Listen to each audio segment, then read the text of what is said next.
Welcome to the Caribbean American News Media Show, your premier destination for in-depth coverage, engaging discussions, and entertaining segments showcasing the rich tapestry of Caribbean American culture. Join us as we explore a wide range of topics, from current events and community spotlights to arts, music, cuisine, and more.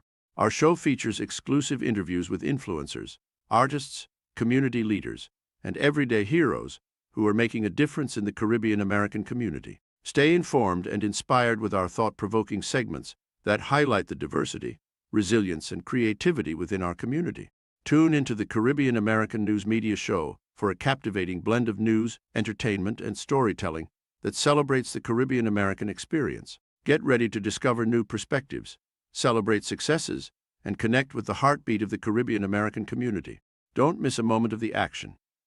Stay tuned. Welcome to Building Bridges, Conversations on Social Development, where we explore the power of connection, collaboration, and community in shaping a more inclusive and prosperous world. Join us as we delve into the key issues, innovative solutions, and inspiring stories that drive positive change and empower individuals and communities to thrive. Let's embark on this transformative journey together, uniting hearts and minds for a brighter future for all. Let's get to work with Garfield Oliver of Caribbean American News Media.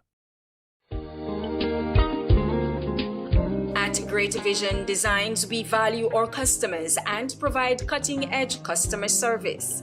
Great Vision Designs specializes in television broadcasting and live streaming of funerals, sports events, weddings, meetings, shows, and more. Call us today at 722-6542 or 726-9914 or follow us on Facebook and YouTube. Great Vision Designs, coverage you can count on.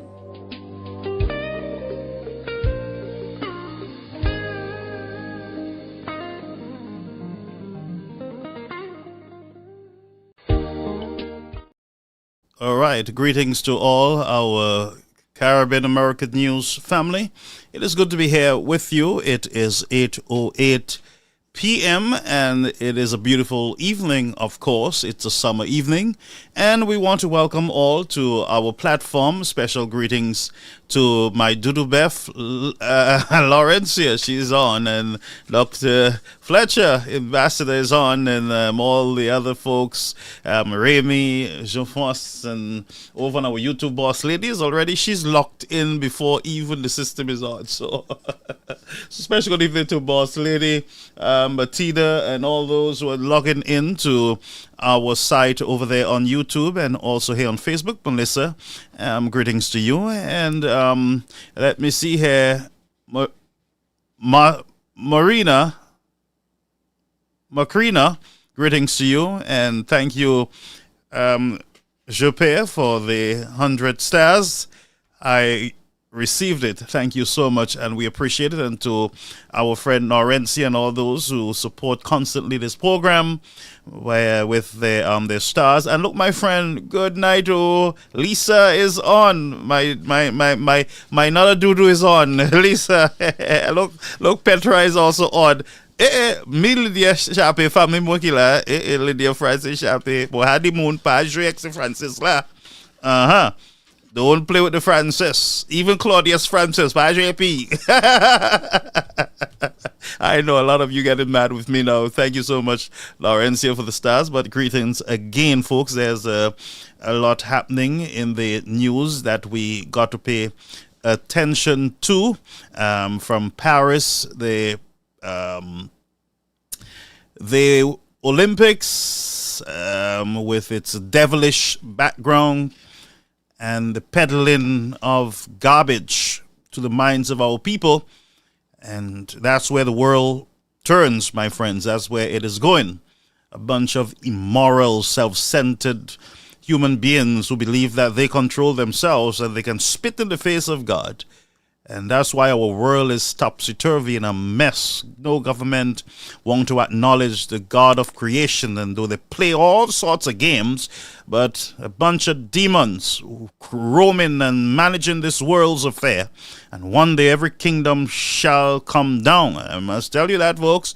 Ain't no joke. Kingdoms will come down. Spit it in the face of God and mocking the Last Supper as though it is something that transgenders feel comfortable with. And when you stand up and you say to them, sit down and don't peddle your garbage on us, then they get very much upset and start telling you that you have no tolerance and you're discriminating against them and blah, blah, blah. But they want to trample on our religious customs and traditions and practices. But I say to you, friends, everything is just for a moment. Everything is just for a time. But I want to greet everyone tonight. And it is good to see you. I'm happy that you are alive, my people. And so we're going to discuss current events, what is happening in our nation, in the nations of the world, and what you should look out for. And I want to beat down very hard on the St. Lucian health system tonight. I'm going to beat it down like a snake, because it needs to be beaten down like a snake. Any injustice is injustice. And anytime healthcare is not accessible to one individual, it's not accessible to all. It's a disaster. So we're going to speak on that tonight. And we're also going to look at the CIP over in Dominica, St. Kitts, St. Lucia. And also we will go into a number of other spaces. We're going to have an open discussion tonight, and I hope and pray that you can just bear with us as we, as a people, discuss the issues that impact you and impact myself. And so I also want to remind you of the United Workers' Party caucus here in New York. They're having their annual barbecue, and that is this Saturday. And so you got to be there, folks. You got to support it. I understand that there's a guest appearance that is going to be made. I'm not sure if I'm at liberty to mention the guest, but you folks need to go over there to Brooklyn and enjoy. And if I know Ian well, my brother from another mother, he's going to call sometime in the program and bust my bubble. Ian is going to call, folks. Ian is going to call, and he's going to give his promotion. He is the PRO, and PRO do take all these opportunities to promote their events, all right? But you cannot afford to miss it, folks. If you miss it, blame yourself. Don't blame me. All right? Don't say I didn't tell you. All right? So, exciting times for the United Workers' Party. And we're going to do some countdown, and I'm going to launch in the next coming week. I'm going to launch something here. That's Election Watch right here on Caribbean American News media platform. It's going to be exciting. We're going to look at the different races. We're going to go into the different communities, and we're going to have a conversation on representation and what are the people saying on the ground to us or to the United Workers' Party. What are they expecting? What are they looking for in a candidate? So we're going to go into the bouillon of the matter. It's our business. It's everybody's business. We're going to go into these communities, and we're going to look at the progress, developments in these different, the 17 constituencies.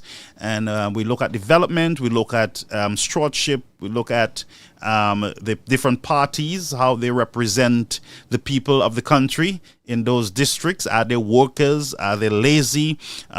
Is there progress in these communities that we can point our fingers on and be excited about? We're going to go in the bouillon of the matter. So we're going to be launching our official election watch for both St. Vincent and the Grenadines and also St. Lucia. We also be looking at the race here in the United States of America. All right, so we're going to be doing a lot in the upcoming weeks as we prepare for elections in November here in the United States, in St. Vincent, and also in St. Lucia.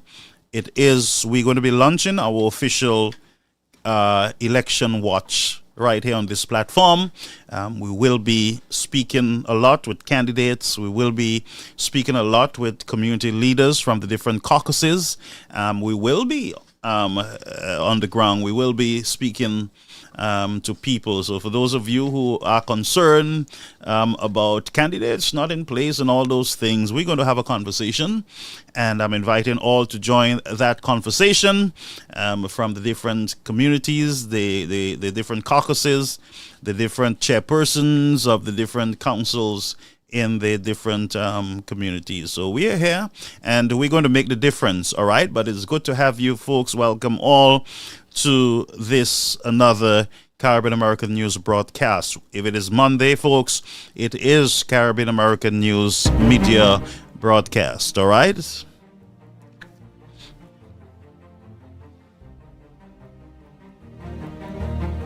And I want to again thank those of you who are supporting the program, actually sponsoring the program with your stars. I saw something just kick up, but I can't track it at this time, but thank you so much. All right, so let's go into the meat of the matter. I have so much that I got to deal with. Sometimes I put them in order, but I don't know where to start. But we will start somewhere, all right? And we'll expect Ian to call in with his promotions for the New York Flabo caucus and any other caucuses that have promotions. We'll expect them to call in with this at this broadcast. Okay, this is your official campaign headquarters for the next few months or year, or maybe 1 or 2 years, 1.5 years or less. All right. Okay, good. So let's go into the bouillon of the matter. And by the way, we will have experts here on the platform. We will have political geniuses on this blog.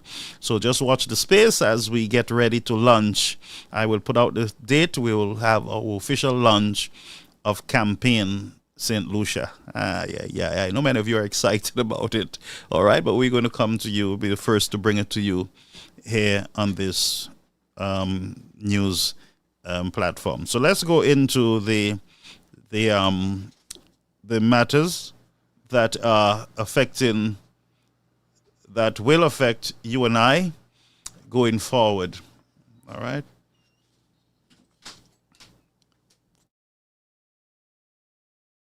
All right, thank you so much. All right, so let's go into something that is out there in the news at this time, and that is a St. Lucian woman, elderly, 72-year-old, our 72-year-old sister who is suffering from something that the medical folks are considering to be rare. But I'm going to show it to you, and we're going to have a conversation, of course, on healthcare in the country. Folks, if you hear me getting upset, it is not because of you. It is because of politicians. I'm getting tired. I'm getting fed up. And I'm beginning to have zero tolerance for garbage, for nonsense. All right?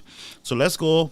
And this is St. Lucian, who got up one day and saw a growth. And as a result, right now, she is partly blind. There is blood leaking from the eye, from the nostril. She did seek medical. Sorry, there's going to be a dark screen, but I'm sure it's back now. All right, I'm sure we are back on the air. Just give me a minute. We had a blackout there. Okay, good. So we're back.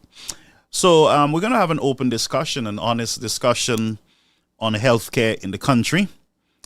And as I said to you, I'm going to be getting very angry. I've already seen it. I know where I'm going to go. Anytime I see elderlies or anyone at all battling for their life, hoping that they can get some help, some medical help, and then they got to go out there and raise funds, whether it's barbecue or ask people down the road to sponsor, to help them get to a medical institution that they can be taken care of. And I remember back in the days, the option for many at the time, you could have gone over to Barbados, you could have gone to Trinidad and Martinique to get medical care. And those are way back in the days. And I still hear of people who have to travel out of their country to seek medical care, critical care that is not available in the country. I've had first-hand experience with my stepfather with prostate cancer, where the doctor said to me, there's nothing we can do here. Now the guy is bleeding, the guy is in pain, and the doctor there in Denry at the hospital, when I took him there, try to get him to America. They didn't say take him to Vieux Fort or Castries. They're saying, look, we can't take care of this. We can't take care of this kind of thing in this country. And you keep hearing it over and over and over. And people keep burying their loved ones, as a result of sickness, disease and other things, medical issues, that if detected early, or if the right facility where there's a scan or some lab or something is in place and accessible to these poor families, then they stand a chance of extending their lives and living a full life. Yeah? Somebody said song check. You heard me, folks? Let me just check. Okay. Yeah, the song is up. The song is up, my friend. So reset your phone if you're not hearing me clearly. But yes, and as I was saying, my friends, I get wary of hearing these stories, and I'm going to show you again. I'm going to thank you. I did do it, Vidal. I did do a sound check, and it came back positive. Thank you. So reset and come back in. Share the live, folks, as you join the platform. All right, we're getting ready to take off here. All right. So let's go back to our discussion with healthcare. So here is a 72-year-old who have served her country. She would have worked in St. Lucia. She would have contributed to taxes. She would have paid a 2.5% for health and security levy. And now she needs the healthcare system. And the healthcare system has failed. It has failed this woman. Now, I believe I have something here. Let me just reload this page so that you can hear for yourself the plight of this woman. I want you to listen carefully, and then I'm going to make a statement to her. And I am not insensitive, but I'm going to make a statement to her. Let's go over to that feed. Chrissy Bakey paid the elderly woman a visit and filed this report. Last year, 72-year-old Doreen Cosme from the community of Lackley, Castries, noticed a lump on the right side of her face, which kept getting bigger. Concerned about this, the woman sought medical advice in March. However, after several doctor visits and various medications, her condition worsened. Cosme shared what she believes contributed to this. Well, to speak the truth, I don't know. But I noticed my nose was bleeding a couple months. So I didn't know why it was bleeding. So when I go to the doctor in the health center, I told the doctor, my nose is bleeding and my nose always running. Then she went to the computer, then she told me, but you have sinus. So when she told me I have sinus, she told me yes. Then she gave me something in a little tube. She said me at night, and she told me to flush it in my nose.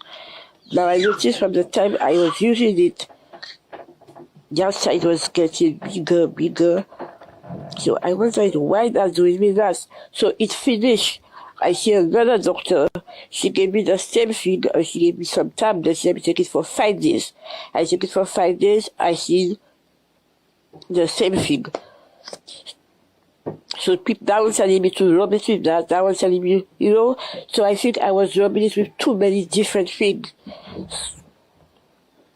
So I think that's what that affected it like that. She was unable to eat, frequently bleeds from her eyes and mouth, and has lost vision in her right eye. It wasn't big. It wasn't so big. It was bigger now. It would cover my eye. I only surviving on one eye now. So that's why somebody tell me it is not a natural thing. So my girl, I don't know. But I leave everything in the hands of God. He'll take control of everything for me. Whoever do it, whoever plant it, whoever sow it, whoever did it, I'm sending it back to sender. No, in Jesus' name. She mentioned that the initial biopsy conducted by the doctor was negative. However, the doctor decided to perform a second biopsy to confirm the results. Well, I went to the hospital. I spent 2 days there. The first time they take a piece from there to send to the lab. They tell me in 2 weeks' time, come for the results. When I go for the result, they tell me it came back negative. They don't find nothing. Okay, because the first time he didn't put me to sleep, so I was screaming, you know. So at the hospital, at the operation was bed there, I was screaming. He was supposed to inject the place, so he didn't inject it. So I don't know, because I was screaming, he told me my pressure will go up and blah blah blah. So he told me he has to do another one. He do another one. I think it's last week there. It's over 2 months I get no result yet. I think it's last week that I understood the result is there. She has not yet received the results of the second biopsy, but was advised to seek medical treatment overseas. She mentioned that the advice and opinion she has received have been contradictory. I went to his office, I paid $150. He touched me, he do nothing, but he just told me it's a growing fresh I have. Okay, he told me it's a growing fresh I have going up to my nose. Okay, I'm on this one when I was working at the hospital. She told me to come up to the hospital. I went up, I spent 2 days there. When I reached there, one told me it's an abscess I have there. Cosme believes that the healthcare system is flawed, which can be discouraging for those experiencing medical complications. Oh yes, oh yes. Because the doctor said open his Bible tell it to me life and direct. Miss Cosme, I'm a doctor, but St. Lucia don't have no doctor to do that kind of surgery. There is no equipment to do that kind of surgery. You have to travel to go and do that surgery. You see?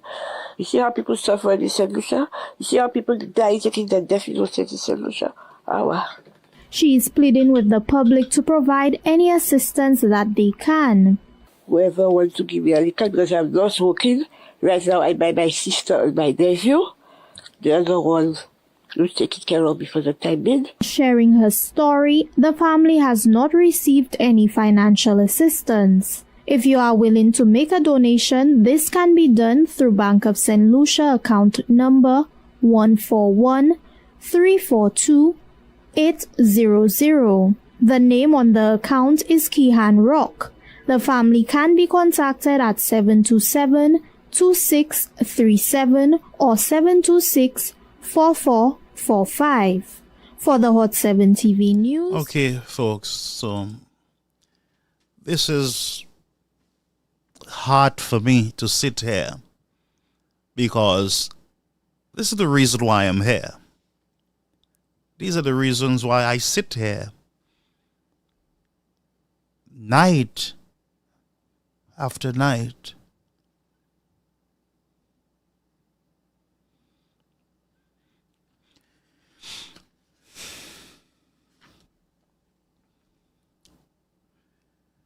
And I speak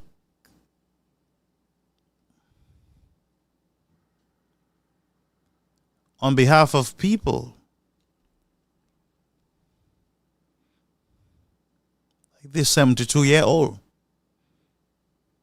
And I've always said that it can be your family. It can be my family. We don't know when. That the healthcare system in a country will fail. That's why I take all the abuse and the cursing and the nasty things and threats that are sent at me by the St. Lucia Labour Party supporters. All the insults, I sit and I take it because I hope one day that all my talking, all our agitation will make a difference for someone in need.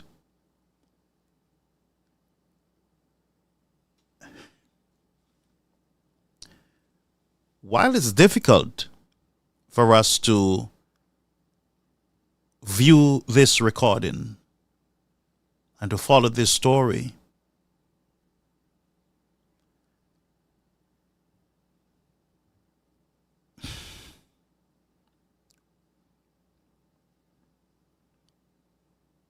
I am very much convinced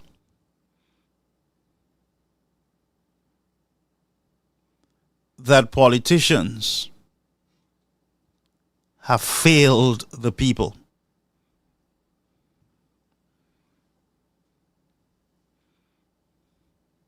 I'm going to say it again. I am of the opinion that politicians have failed the people. Now, folks, just give me a minute. I'll be right back. You are viewing Caribbean American News Media on YouTube and on Facebook. You can also find us on 360 Radio. Your host for tonight is Garfield Oliver. Let's get to work. Yes, sorry about that, folks. Boy. Politicians have failed the citizens of our great country.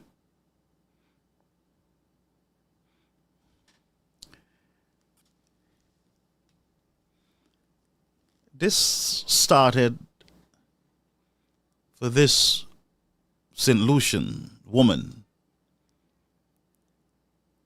as a small matter.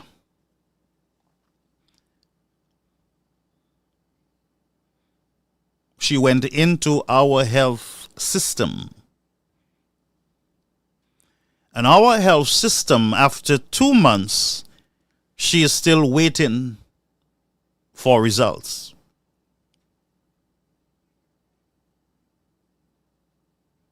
Two,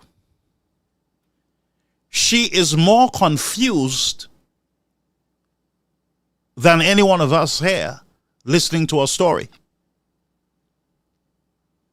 One doctor says it's sinus, another one says it's growing flesh, another one says something else, and finally one says there is no doctor in St. Lucia that can do the operation. So what operation she needs? That's the question. Now, I ain't no doctor, but if you come to the conclusion that she needs an operation, what is her problem? What is causing the growth? Something is causing the growth.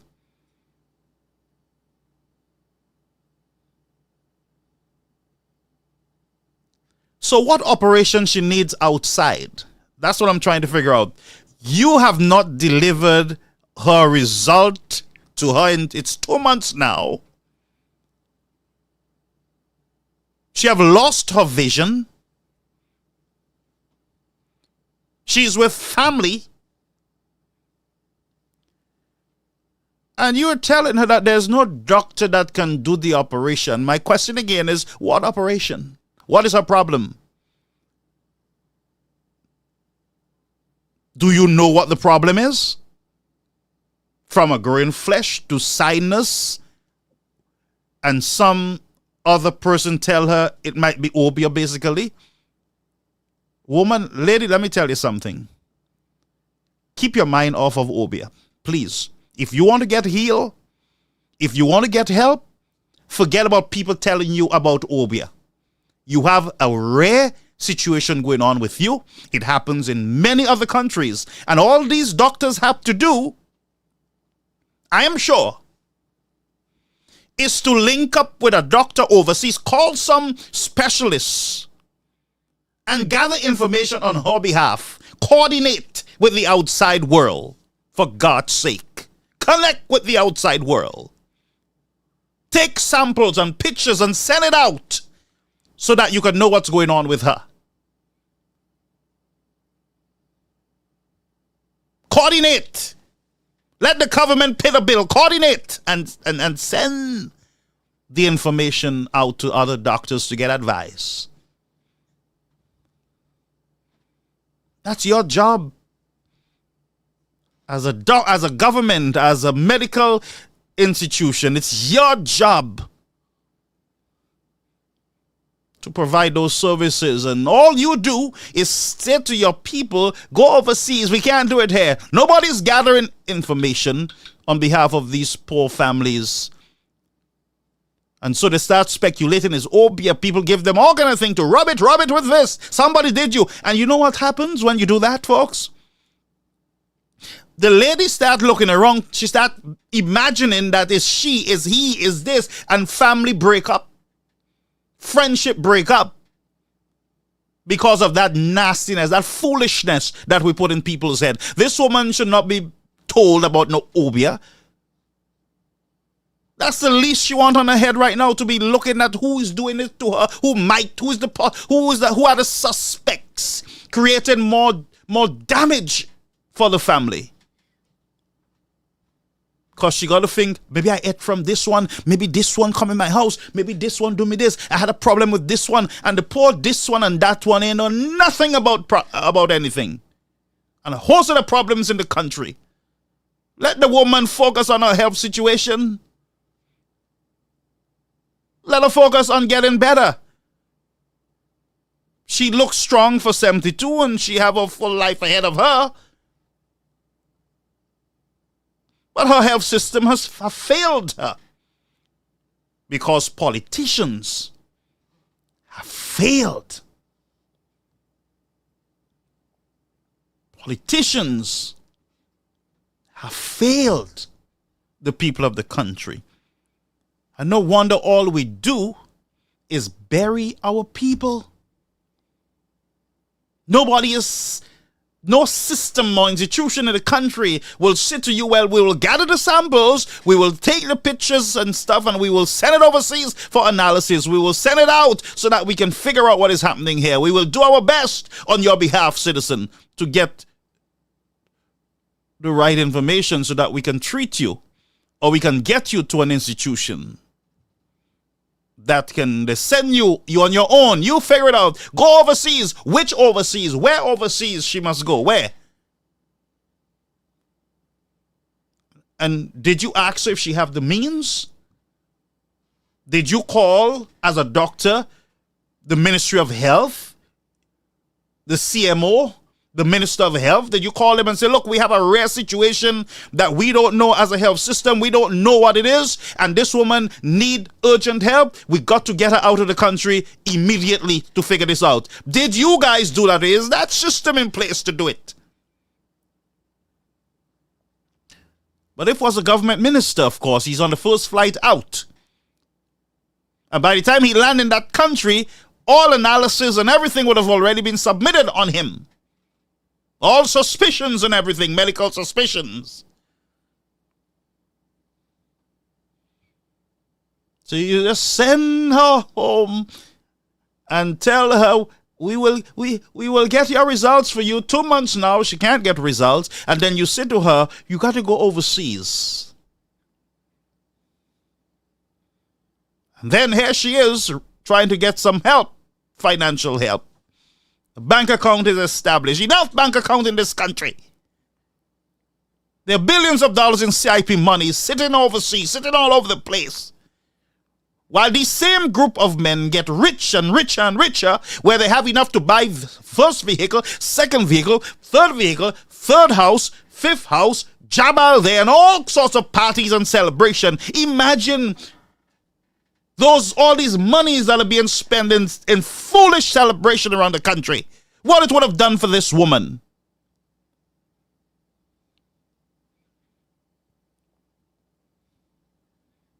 Think about the money that is spent, wasted in burnt chicken and all kind of nastiness.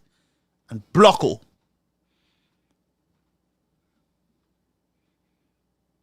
And paying influencers to come in.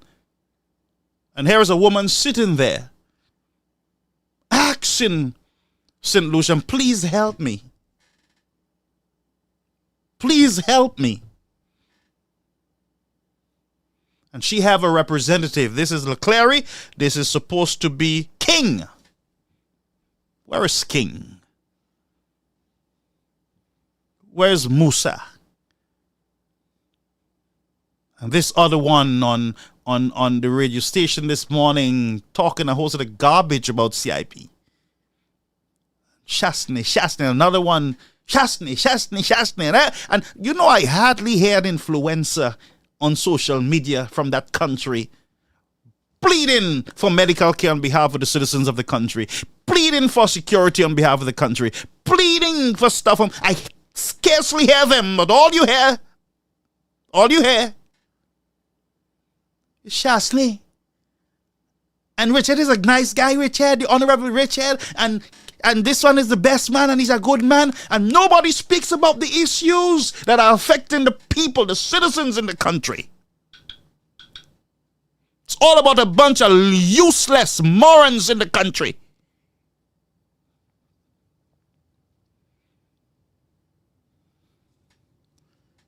And here is a woman who is in pain, who is bleeding through her eyes. A growth that keeps growing on her face, that have shifted her nostril.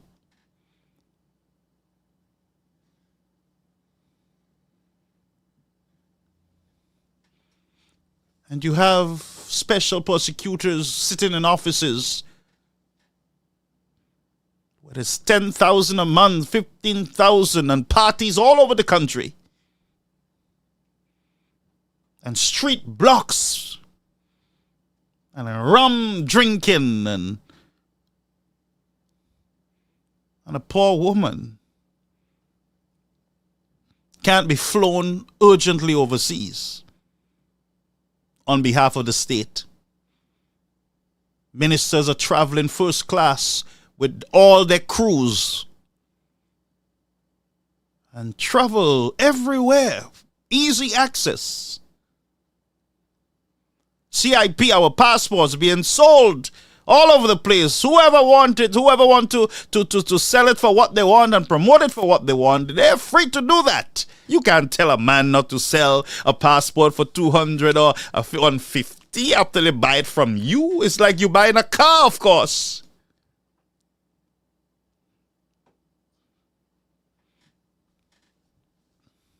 Bunch of idiots in the nation. And a woman goes to bed tonight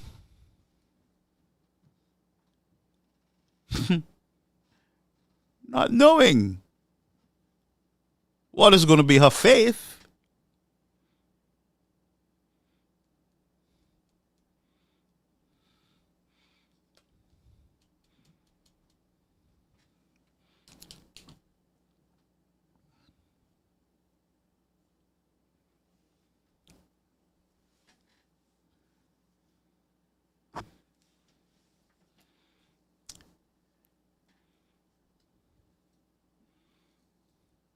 I tell the truth, I just feel like shutting the show off right now, but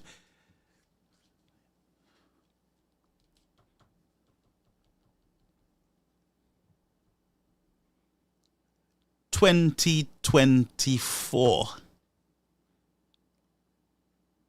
a health system that has gotten worse. Millions of dollars spent on buildings that cannot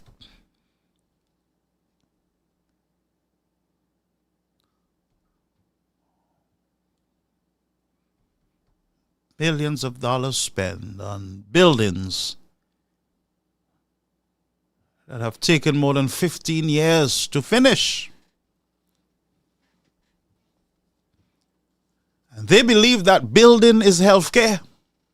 You can be under a tent once you have the equipment, once you have the professionals, once you have the medication, once you have the expertise, all can go well. But they are hoping that the buildings would take care of all the issues, the health issues in the country. It reminds me, by the way, of what Mr. Shastri wanted to do, to bring in a medical university to be there in Vieux Fort,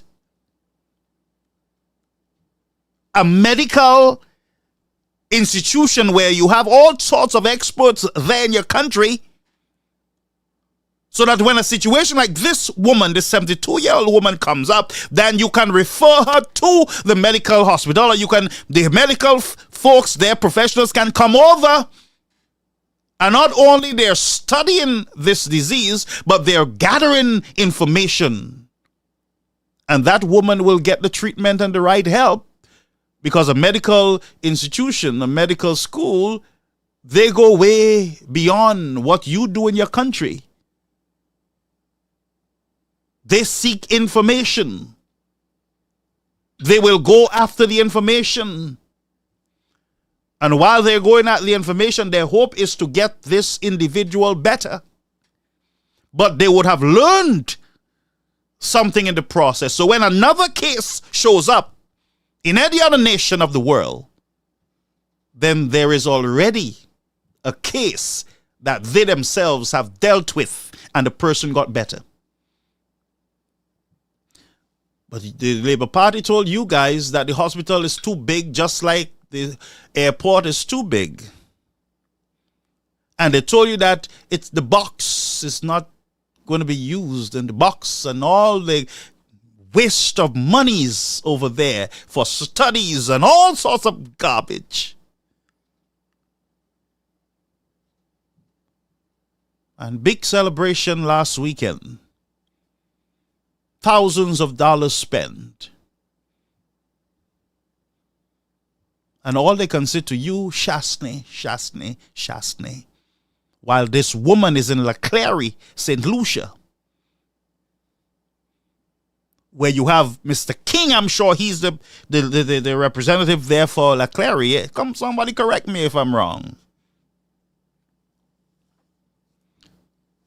And here it's time for Mr. King to shine and get this woman overseas immediately.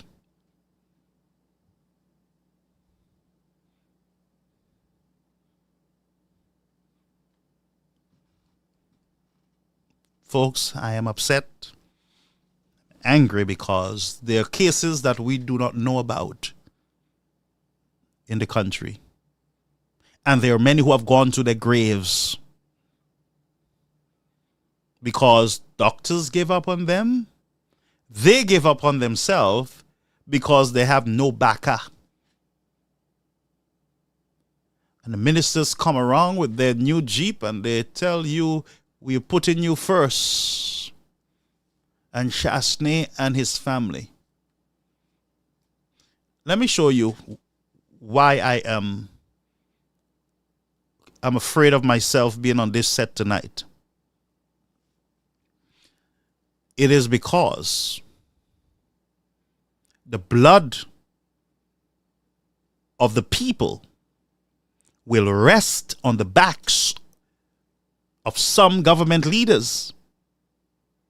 Every time an innocent person goes to that grave, every time someone goes to their graves, their timeless graves, because they cannot access health care, that blood is on the backs of your leaders in the country. Do you not understand how some of your leaders are cursed and are tormented day and night? Many of them hear things that are not there. They see things that are not there. And they always believe that someone is out to get them, because the blood of the people cries out for revenge. Somebody got to pay. So your governments, and by the way, those of you who are trying to run for offices, whether it's UWP or LSLP, you know what you're getting into, you know.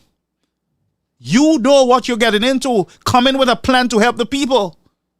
Come in with a plan to revamp the healthcare system. Come in with a plan, you know. Because blood will be on your hands too.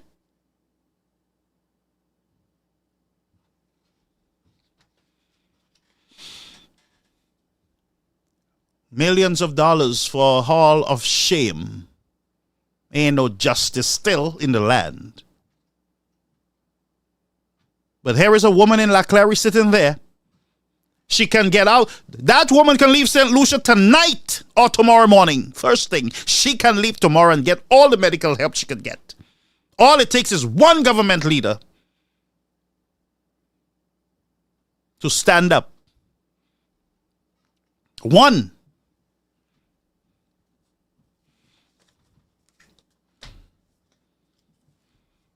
All it takes is one sponsor. Those who are sponsoring those nasty shows that are cussing women out and insulting people all over, professionals all over the place. One of those sponsors can get her out. One of those radio stations, television stations that are doing foolishness in the nation can get her out. One of them can get her out.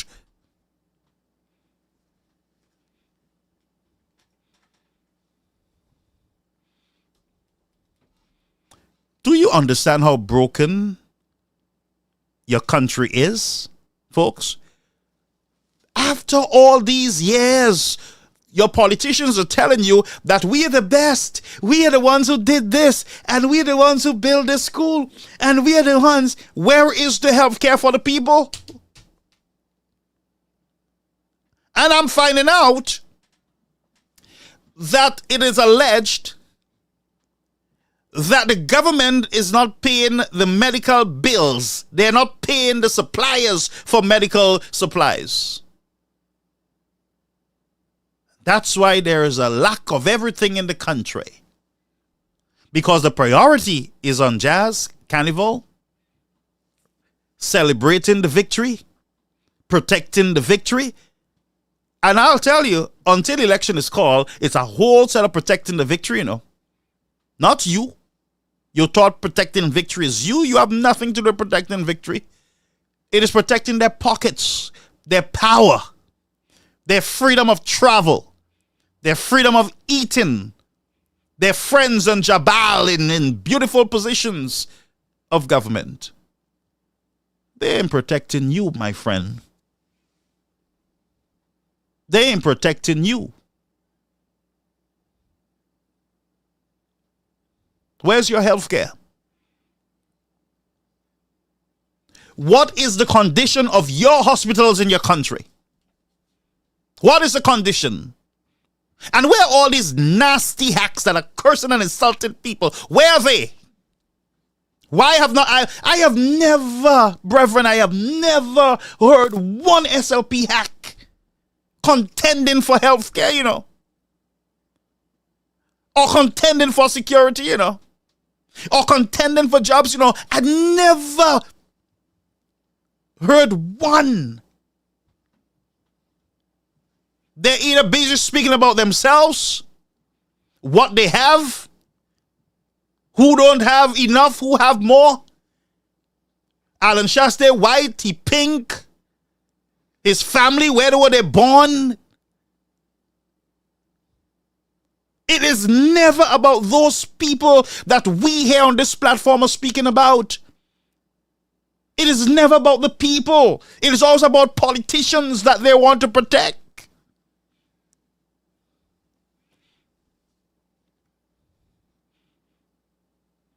A tape came out with some young ladies who indicate that Mr. Joachim and Mr. Richard Frederick allegedly were involved in some kind of thing. The tape is there.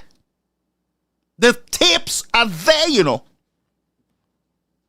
You think a system, some type of system in the country would step in and say, look, we need to get those tapes and we need to know what is going on here. You think there's an integrity commission? There is some attorney general, or there is some body that will come forward and say, we got to step in and do something about it? No, you guys are going to hell in a handbasket, because if you don't care about yourself or your country, I don't care either.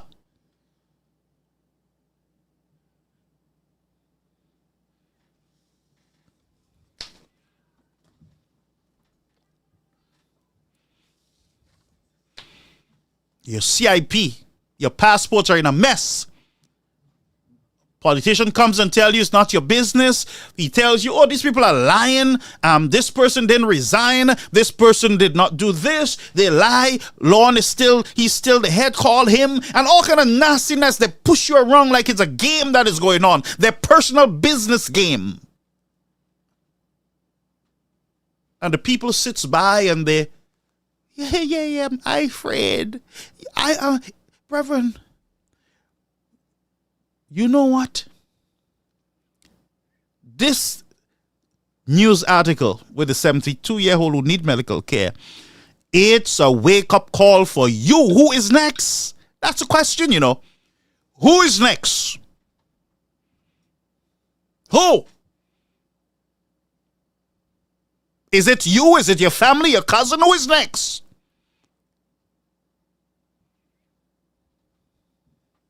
Who is next? Here is a 72-year-old.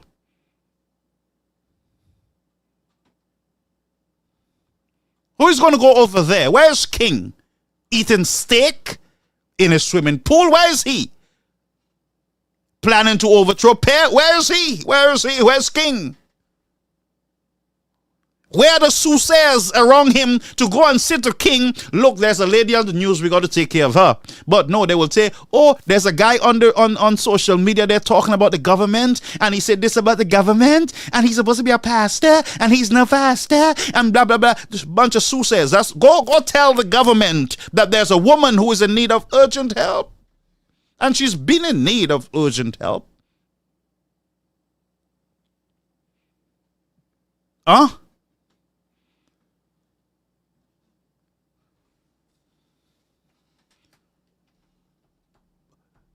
Three years of what? Of what? You have not even reached that 5 years yet. You celebrating that you do. These people are talking like they have cured all the ills in the society and all the problems, and they have already built a proper foundation for the future, and they finish all their promises. It's done. That's what I'm hearing, you know. It's done. We do more for the country. In other words, they're saying, we have done more than any other government for you all. Ain't nothing more can be done for you all. We have done enough for you all. So we celebrate what we have done for you all now. But there is a U-Haul who is a 72-year-old who cannot get medical help.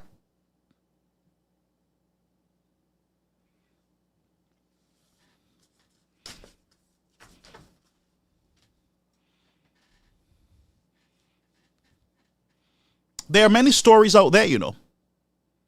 I heard a friend of mine, and maybe I need to shift a bit and get back to healthcare because my pressure is going up and I'm not, I am upset. I'm angry. I'm angry at our politicians. I am angry. I am angry at our leaders.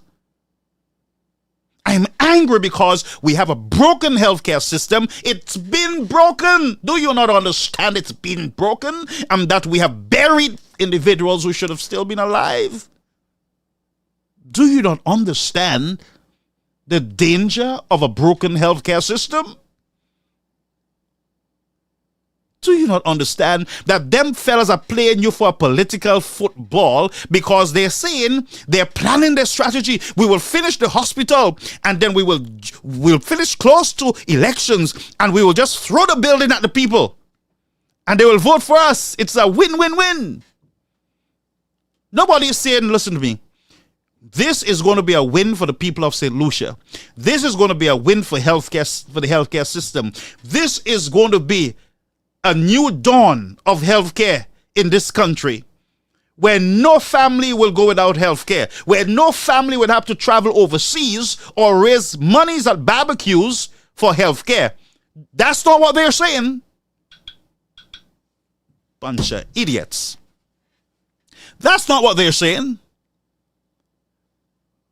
They say, protect the victory. Don't backtalk any government minister who is not doing what they're supposed to do. We have to protect the victory. Don't talk in public. Any bad thing, whisper to us. Don't tell everybody, oh.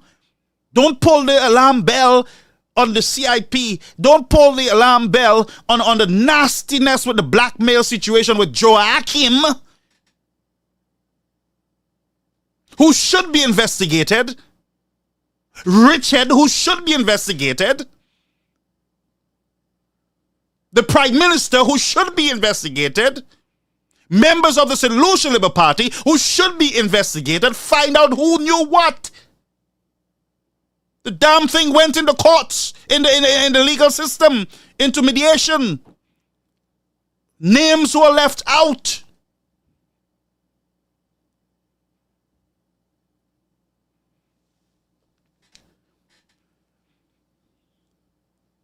And then I want you to listen to something. And folks, this lady needs her country more than ever at this point. She needs her government. She needs Mr. King, her representative, more than ever. She needs the healthcare minister more than ever.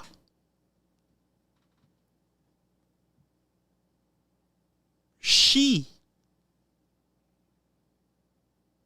needs to get out of the country immediately so that her life can be saved. Immediately.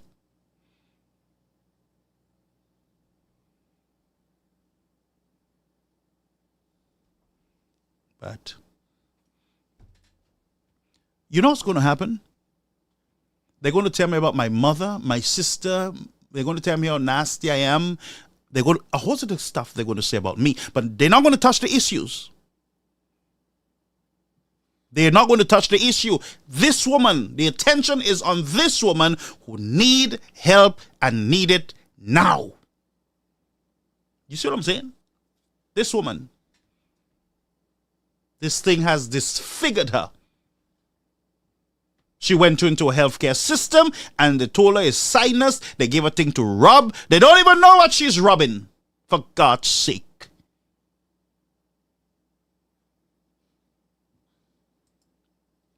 And all them doctors got to do is Google, you know. All them doctors got to do is Google too, you know. Simple Google, you know, what can this be? Look, and you see a lot of cases pop up. And you know you have, 5 possibilities, 6, it could be this, it could be that. You keep ruling things out until you can get down to the real bunyo of the matter. You want to rule out that it's not cancerous. You want to find out what is causing the overgrowth in her face. It do happen. This thing is not too rare. It happens a lot. It happens a lot in countries like India. It happens a lot in countries like on the continent of Africa. This is not something that is strange to the medical field. It's not. It's not. But that's what they do, all of you. Tell you is a migraine, go drink water, go sleep, here is a pill, and send you home, and by the time you wake up, you're dead. Well, you can't wake up dead, but You understand what I'm saying? You get the point. By the time they get to you, nothing can be done. Look at how far this reach from something the woman she just grew up on her face to this, where it is now. And then they sit to her. Yeah. I'm disgusted. Disgusted. And here the boast. Here's a boast from the Labour Party. Yeah, we do the most for healthcare. Look, the most. We do the most. And look, no, the 70-year-old don't have to pay. And pregnant women, and we do that is so much for healthcare. Bunch of idiots. That is so much for healthcare. That's your number one problem in the country. 80-year-old and pregnant women. That's your biggest issue in the country.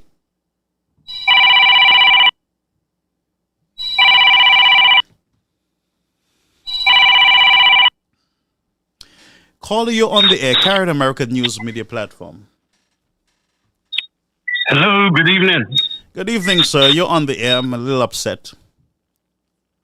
I sensed that, and that's why I came to intervene, if you want to put it this way. Man, thank you for rescuing me, because I was blowing a gasket a while ago, but... you need all gaskets, my brother. You need all your gaskets. We need them. I'm very upset, honestly. I'm very upset. Well, I'm gonna take you on another journey. First, I'd like to we organized. I don't know if you remember. I placed a couple posters in some of the WhatsApp group chats that we had, trying to assist a young brother from La Pointe in Sozel. Oh, I remember that. Yes. Who's very ill. Yeah. So we had the activity 2 Saturdays ago. Mm-hmm. And it was very, very, very successful. Mm-hmm. So I'd like to thank all the people who are listening this evening, those on the platform this evening who supported in one way or the other. Some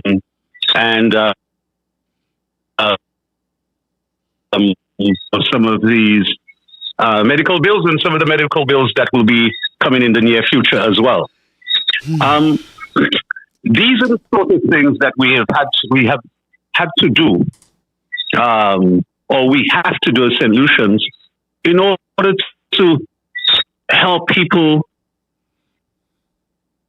either or to pay for medical care.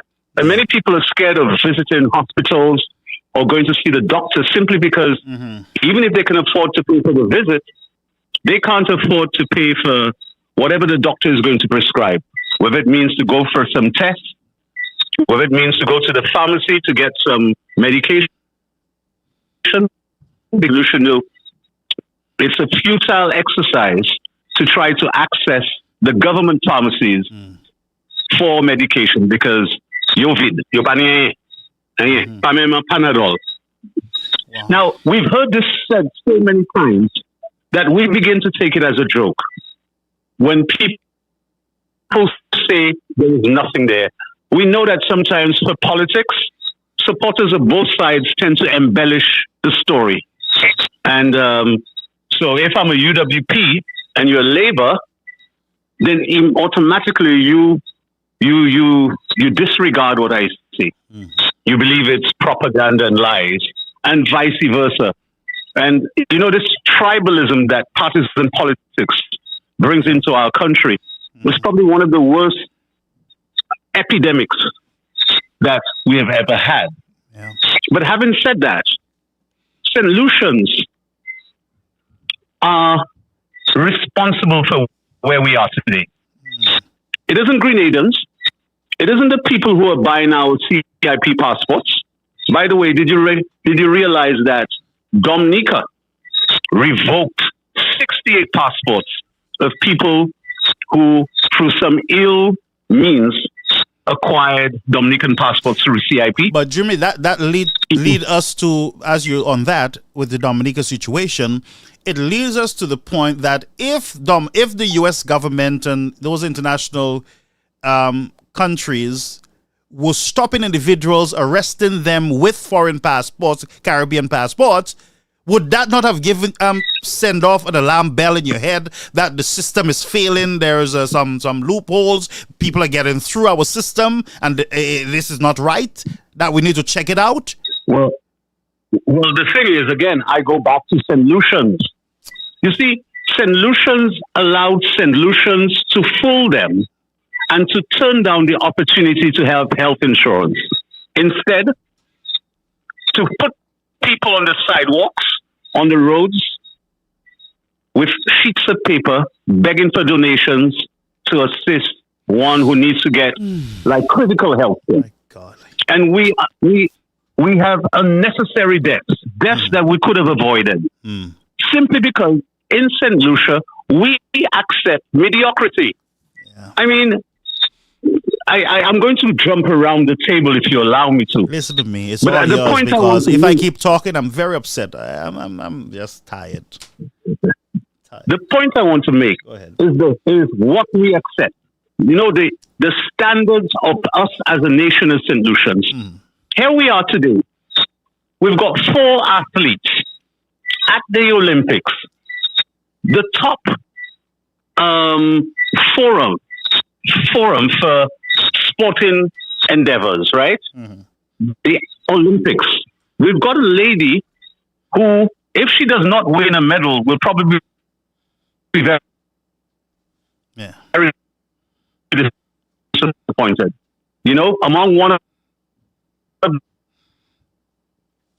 the best in the illusions, whether we elect the UWP or the Labour Party, and everybody knows by now that the Labour Party government is normally the worst government you can of the two. Okay?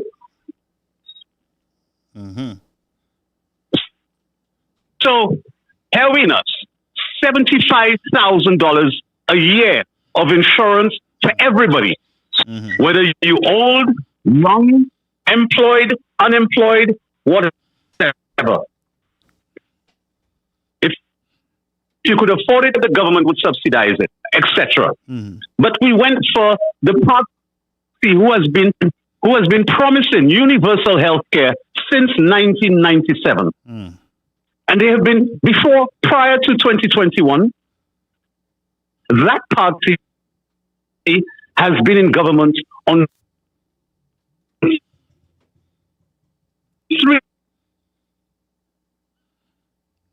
different to deliver care, right? Yeah.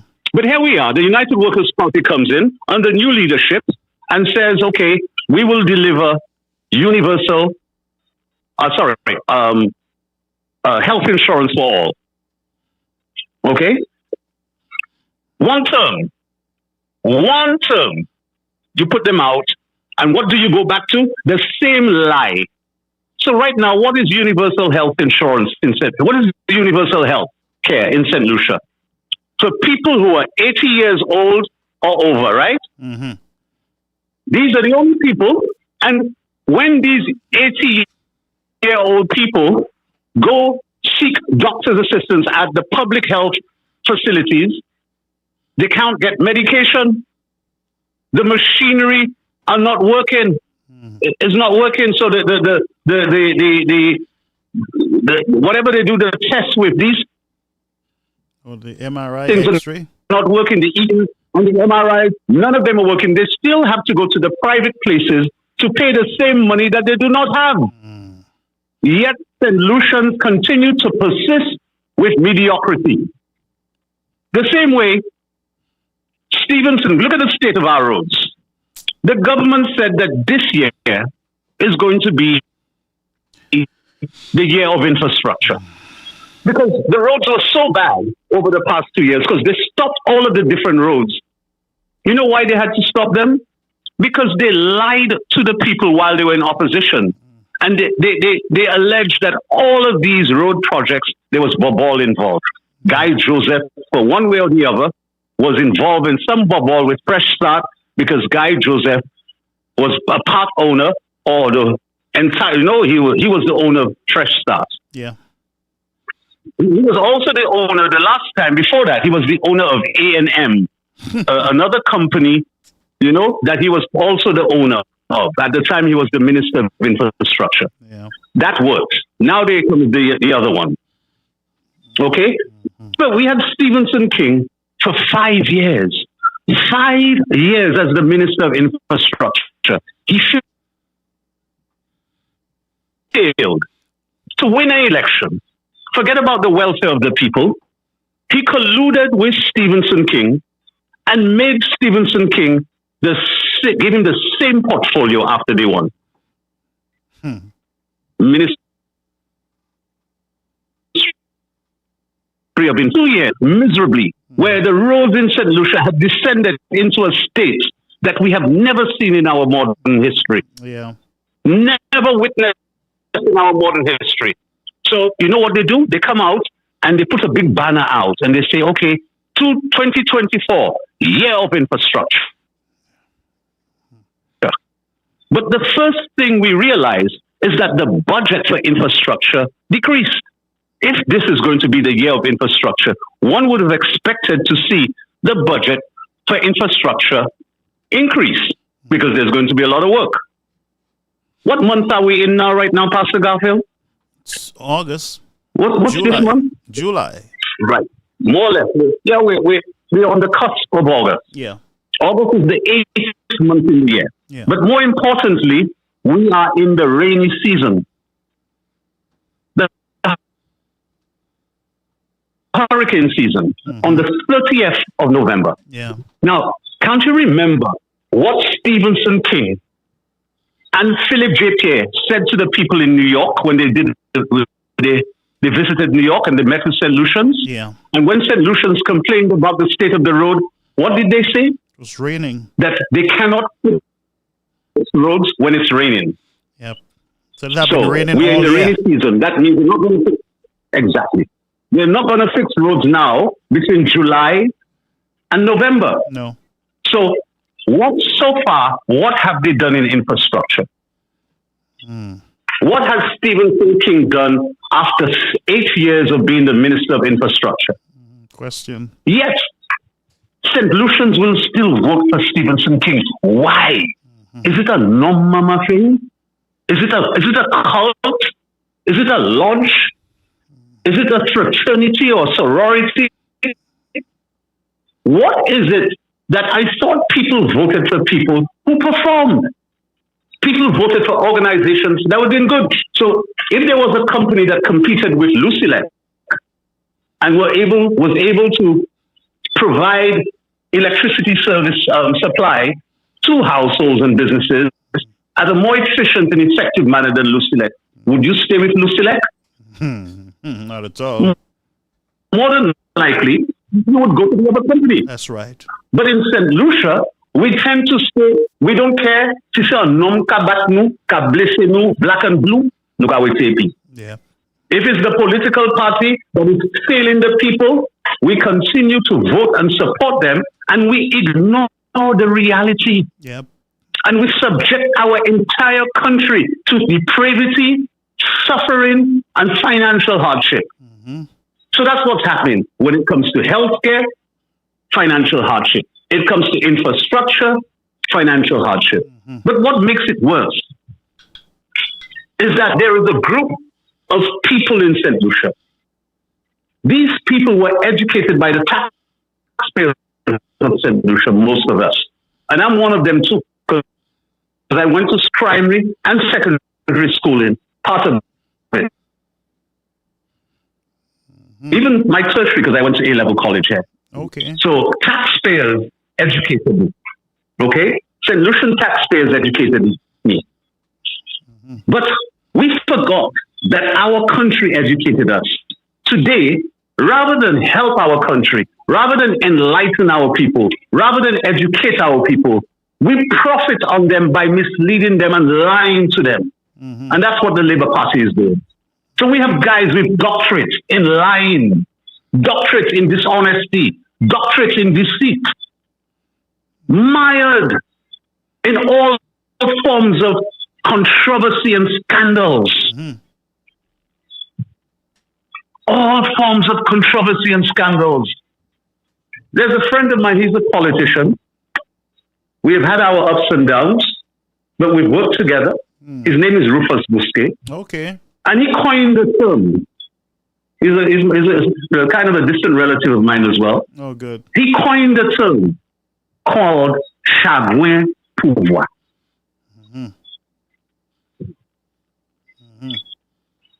When Prime Minister Philippe Pierre said to the people in Soufrière, when you see them, go into their faces and tell them, Zotped, you lost. Protect the victory. Yeah. This was a profound statement. It wasn't as simple as it sounds. It has layers and layers and layers of implications. Implications which could be detrimental even to our national security. That's right. That's right. Because that means that the government will be prepared to collude with criminals in order to protect the victory. And could that be the reason why, since this government has been in office, we have lost almost 240 souls to violent crime? And today, 240 families are mourning the loss of their children. Now, these children may have been delinquents. You know, they may have been bad boys, gangbangers, whatever, drug dealers. But they were human beings. And maybe they have lost their lives, but they got families, they got mummies. Mummies are hurting. They lost their son. Most of them are young men. Yeah. The future of this country, the foundation of our civilization. Men. And we're losing them, and the government says nothing. You know what they do? There's this.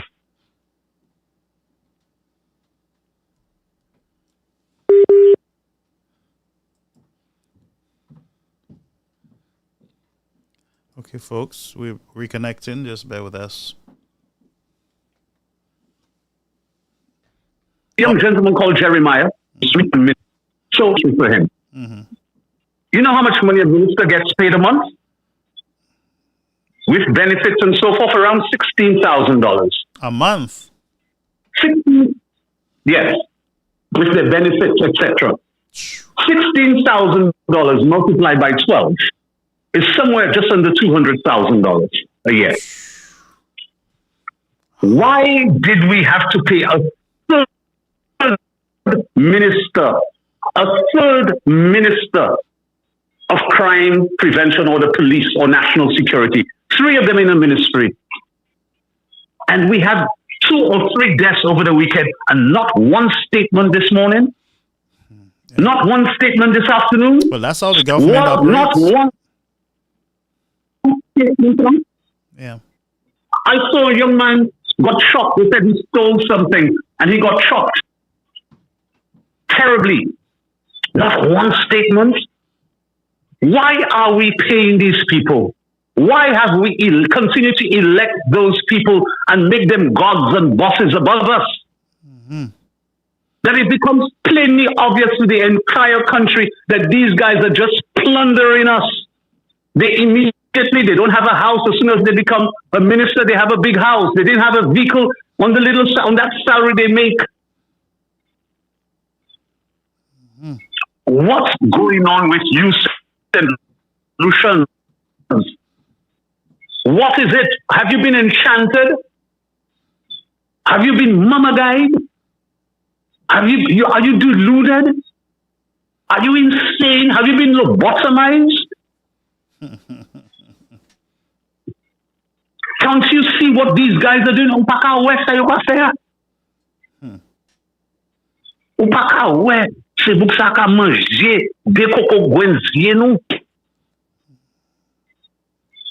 Look at what they're doing with the passports. And I saw him on radio. Smug.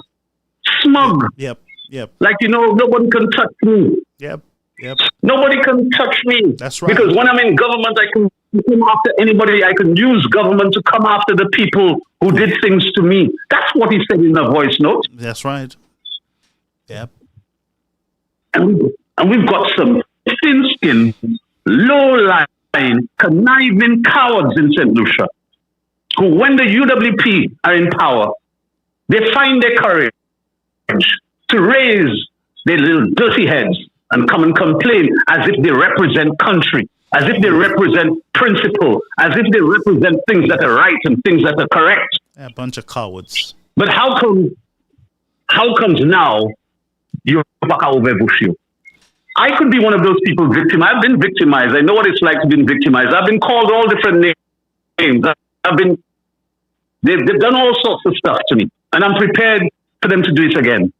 But that will not stop me from trying to make solutions realize, as George Odlum used to say, forward ever, my people.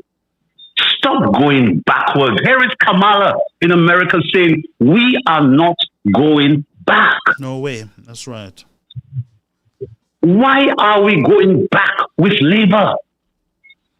Every time these guys, look at the roads are the worst. Our healthcare is the worst. When the guys complained about Alan Chastney and said he couldn't finish St. Jude's, do you know how many years that St. Jude's has been in the hands of Labour and Labour has been unable to finish it? Throughout the entire term of Kenny Anthony, between 2011 and 2016, Labour was working on St. Jude's. That's 5 years. Yeah. It's been 3 years now. Add that 3 to the 5, that's 8 years. Alan Chastney was only there for 5. 8 years. And Stephenson King had already started on it. Alan Chastney started the St. Jude's that he built from scratch. That's right. And he didn't even start it in 5 years. He started it after he had been in government for over 2 years. So come on, St. Lucians. Don't let the guys fool you. The same way they try to fool you, Madi Pwete, Alan Chastney, Kapote Kome l'argent by Jean, friends, foreigners, whatever. But what has Labour done? Borrowed $1 billion. Last year, they borrowed $388.4 million without COVID, without hurricane, without any natural or physical disaster or man-made disaster. The only disaster that we have faced in St. Lucia is the St. Lucia Labour Party government. Alan Chastney borrowed 300 and something million. Why? Because of a pandemic, a global phenomenon. Philip J. Pierre borrowed almost $400 million. Why? Because he's the prime minister and he is a national disaster. Him and his administration, that is the only reason why he borrowed a commensurate amount of money as Alan Chastney borrowed under COVID. That's the kind of money you borrow in a disaster. Yep. So what disaster did we have last year? King? The only disaster we had last year is the St. Lucia Labour Party. Yep. Our economy only grew 2.2%. Our loan stock, our debt grew by 8.8% in the same year. Our debt grew 4 times faster than our economy, our GDP. Yet some people still believe that it's Alan Chastney qui passe à manage. Mais c'est ça pas. Ça va clair. Philippe J.P. qui passe à manage. Il peut être 4 fois l'argent qu'il a fait. 4 fois l'argent qu'il a fait, il peut être. Et millionnaire, ça, il a peut être 400 millions encore. Yep. He lied to you. He told you, he appealed to your emotions, to your sensibilities, to your compassion. He said, I'm going to squeeze you, but make an effort in the national interest because it's for health. And you know, healthcare in St. Lucia is in a terrible condition and it's for security. Crime is basically taking over our country. So I'm going to charge you a little 2.5% tax so we can find some more money that we can improve our health care and we can, bring down the crime rate. Yep. That was the lie. The lie detector test said that was a lie. Big lie. He borrowed the money because the bank said to him, in order for you to qualify for these loans, you have to be able to show us you can make more revenue. So that is the mechanism. He did not want to increase the VAT back to 15%. He knew that would not be popular because Alan Chastney had already taken it down to 12.5. So what did he do? He introduced a new tax. And he said it's for 2 years only. But mediocrity again. Look at how the Labour Party treats you. A foreigner. The same foreigners that they told us that Alan Chastney was showing preference to. We have been crying, Philip, please take out the 2.5% on us. It's killing us. It's breaking our backs. It's draining our savings. We go to the supermarkets where you tell us it won't affect the food, and the price of food has gone up. Everywhere we turn, things have gone up, Philip. A big part of that reason is the 2.5%. But he stubbornly has kept it on us. But a foreigner, Mm-hmm. Mm-hmm. he waives the 2.5% rule. Mm-hmm. And not only he does business with him, you don't have to pay the 2.5% in those business transactions. Solution. Technicien. N'a parlé pas ni anglais, ni en patois. Yep. Comment qu'a fait mal pour nous, man, ni c'est beaucoup ça qu'a pris la bataille là nous. N'a dou ça au fond chez moi.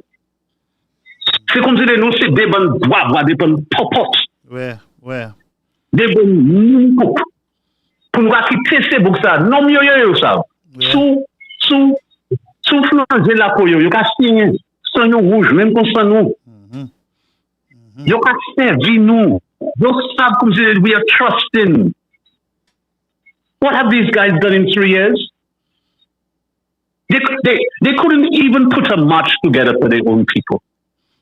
Well, they said they were going to have a march to celebrate, didn't they? Well, it's coming in August. When was it supposed to have come? Before independence the first time, right? Yep. It was before independence. Then it was in July. And now it's in August. Right? Mm-hmm. I don't like attacking or criticizing the supporters of political parties. Everybody probably has. I have a few of them to criticize. Yeah. There are hacks. I'm not talking about hacks. Oh, all right. Supporters. Not the hacks. Supporters. Good. To generalize them and call them names. Mm-hmm. Yeah. But we have reached a stage, said Lucia. The guy said Alan couldn't finish St. Jude. Emma Hippolyte said they would finish St. Jude in a year. Mm-hmm.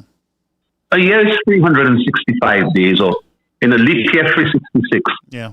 We've gone 3 years now, and they haven't finished it, and they can't even tell us when they're going to finish it. Is that acceptable? Do you agree to that? Do you agree to that, Sandusha? Yep. She said, yeah, they criticize Chastney, yet Chastney says the modern facility, the purpose-built modern facility would have finished in 6 months. Now, I don't always believe political. No. So let's say 6 months would have been a year. Mm-hmm. It's 3 years. We would have had a hospital in Sandusha. We would have, yes. We would have had a modern hospital in the south. And close to finishing our airports. Our airport. Exactly. We probably our cruise port in Beaufort. I would have been hours. Yeah. Not and give away the revenue after we give away the port. Yeah. We didn't lease the port to the guys. We could have leased the port to the guys, Yeah. But the 650 is ours. Yeah. And anything they make above it could be theirs. That's right. But we give them $5 of the 650 solutions. Is that okay for you? Mm-hmm. Solutions, is it okay for us to lose almost 80 of our time in solution? The government's doing nothing about it. Yep. They made you believe. And they told us the airport. They made solutions believe. They told us the airport is too big for us. But it's not just that. It's not just that, Pastor Garfield. Sorry for interrupting. No, go ahead. The point I wanted to make is, there was a K9 unit. Very important, critical. component of the crime fighting strategy. It can detect guns, weapons, drugs, etc. It can detect them in closed things, in barrels, in boxes, in suitcases, in bags, etc. The same guns which have been used to terrorize St. Lucia. The same drugs, which is part of the gun culture and the money laundering culture and everything else, all the other crimes that takes place in St. Lucia. It was $40,000 a month, about $500,000 a year. The government made us believe that one life in St. Lucia is not worth $40,000. Yep. They made St. Lucians believe that Alan Shastney and the United Workers' Party were irresponsible financial managers because they were paying $40,000 a month for some dogs. Yeah. But those dogs could have prevented one of those guns that came into St. Lucia that would have saved one of those kids that is now 6 foot under in St. Lucia. And therefore, after 3 years, the St. Lucia Labour Party and Philip J.P. is directly responsible for all of these murders in St. Lucia. Just like they're responsible for the COVID deaths we've had in St. Lucia, because it's their irresponsibility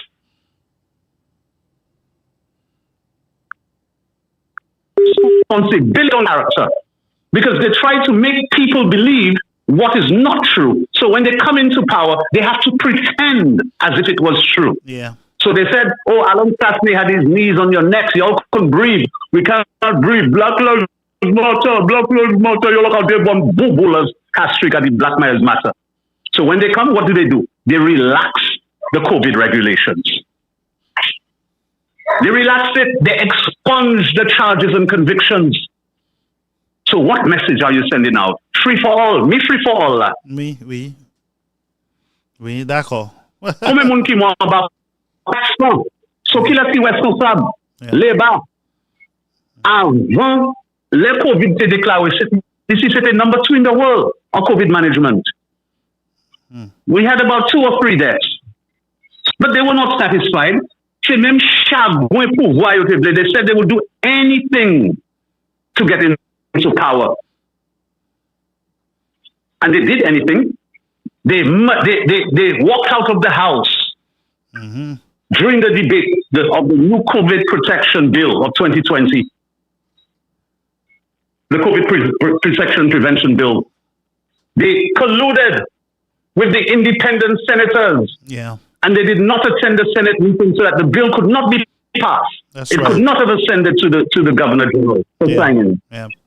And in that period of time, when the what do you call it, the curfew, the state of emergency was no longer valid because it had ended and had to be replaced with the new COVID protection law. It left a window of about 2 or 3 days before the government could have put something in place to get the bill enacted and passed through Parliament. During that time, they applied, got the permission to carry out a march, held the biggest march, political march St. Lucia has ever seen. But what we didn't realize, it was the biggest murder march in St. Lucia. Yeah. That's how the COVID spread around. Life commence si manger. Slides. By the time the United Workers' Party walked out of office, we had lost 88 souls. Within 1 year, 14 months of Labour being in power, we had lost another 300 souls.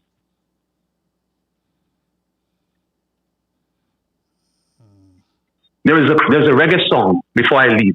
Murderer, guns on your shoulder. Kill I today, we have to kill I tomorrow. That's what this government is doing. It is murdering our young people. It has murdered our sick people. It is murdering our roads. It has murdered our economy. Oui. It has murdered our healthcare.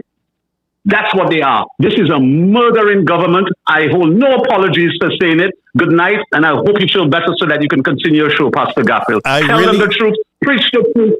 Preach the truth, my brother. Thank you so much, Jimmy, and I appreciate the time that you took. Really appreciate it. Yes. So that's our brother Jimmy there, folks. And that was a beautiful call.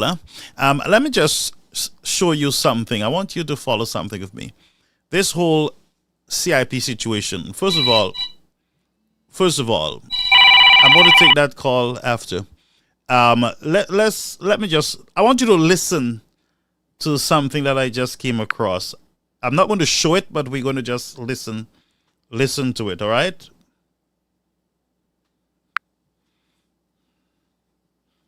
On Friday,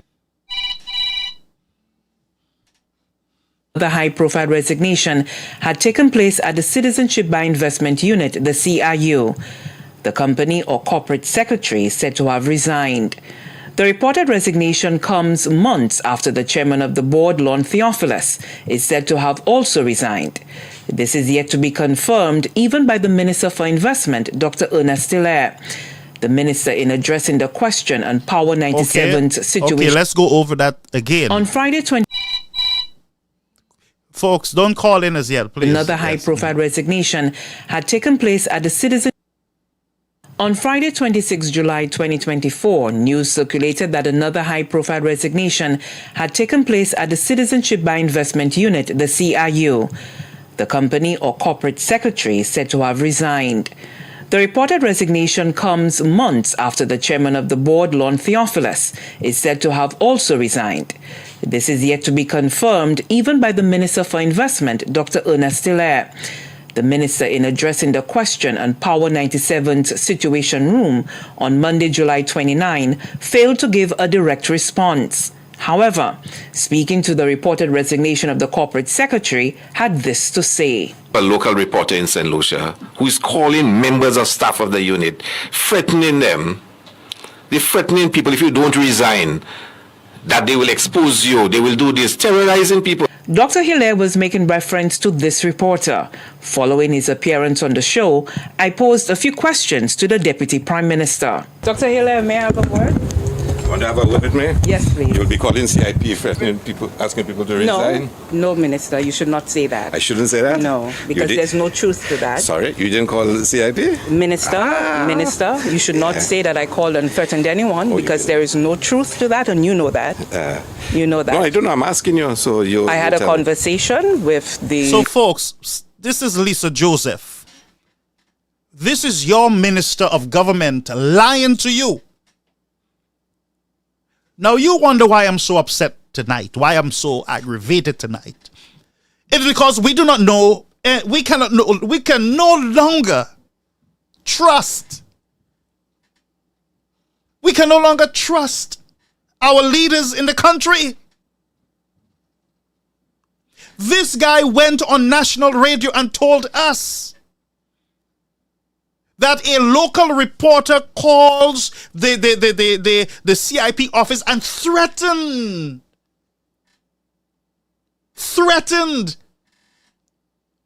the staff.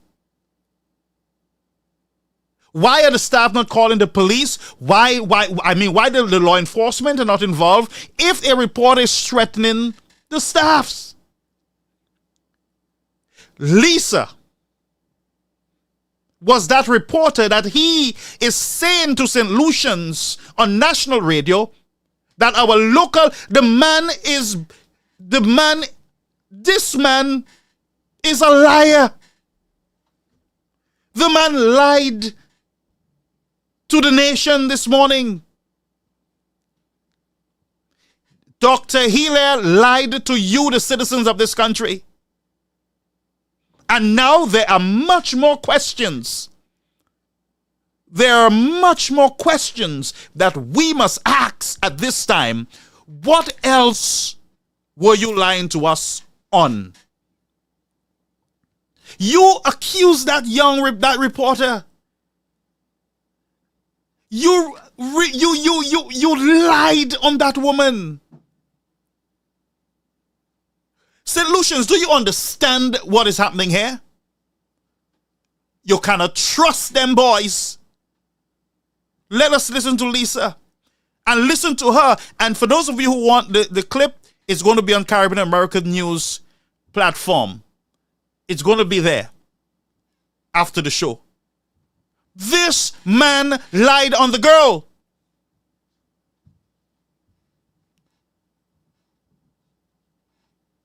He lied on her, and he must apologize for it.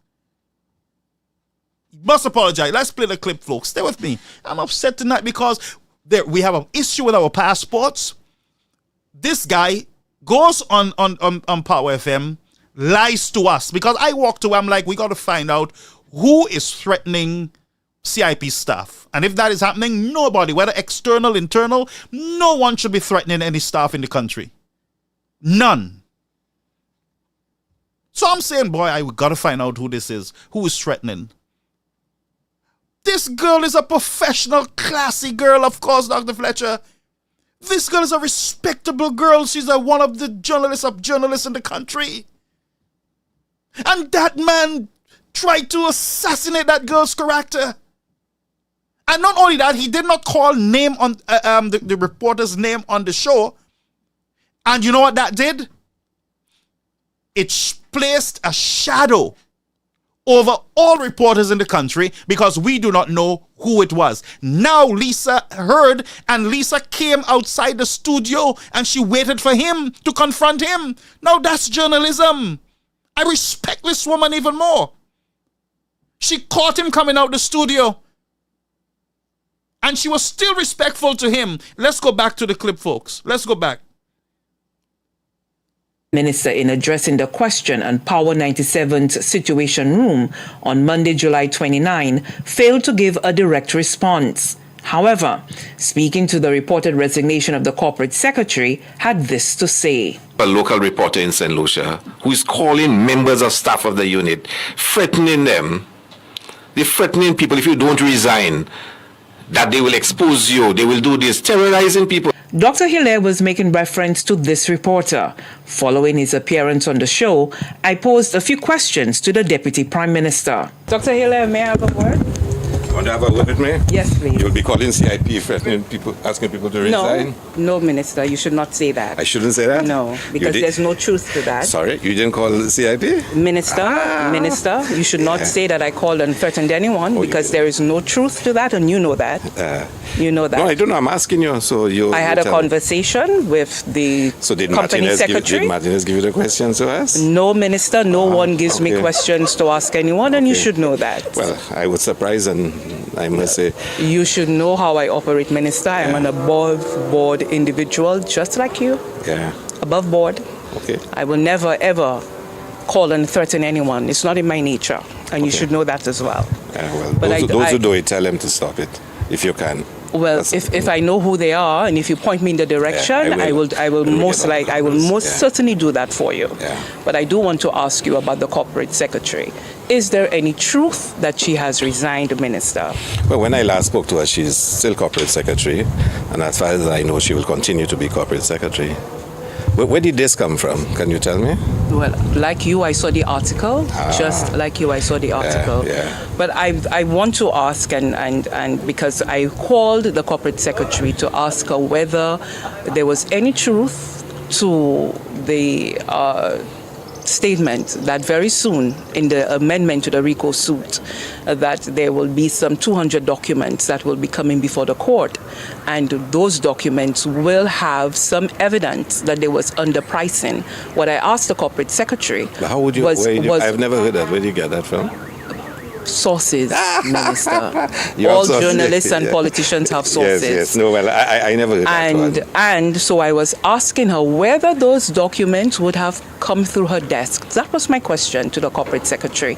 And so I'm going to ask you, is there any veracity at all I have no to idea. that statement? I think your sources probably can best answer that question. I have no idea about it. How do you feel about Martinez's intent to name you as a defendant in the RICO case? Hey.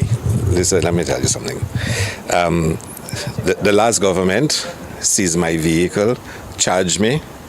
They wrote to the authorities overseas, asking them to investigate me. They asked for them to get access to all my Gmail, all my emails so they could read it. I have been a source and I've been a target of the last government in the opposition now. they've made me a major target. It's no secret that the leader of opposition is in love with me. Every single day, United Workers Party attack me on Facebook, and every single day I wake up with a bright smile on my face, say my prayers, and set out and work as hard as I can. While the minister is focused on his deliverables, the nation awaits responses to critical questions, including the number of allocated files to Caribbean Galaxy on its real estate project. The minister insists that government cannot give details of commercial agreements.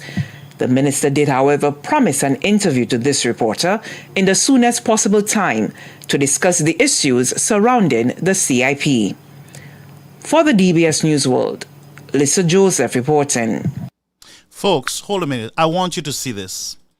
I need you to see this. I need you, my people, to see this.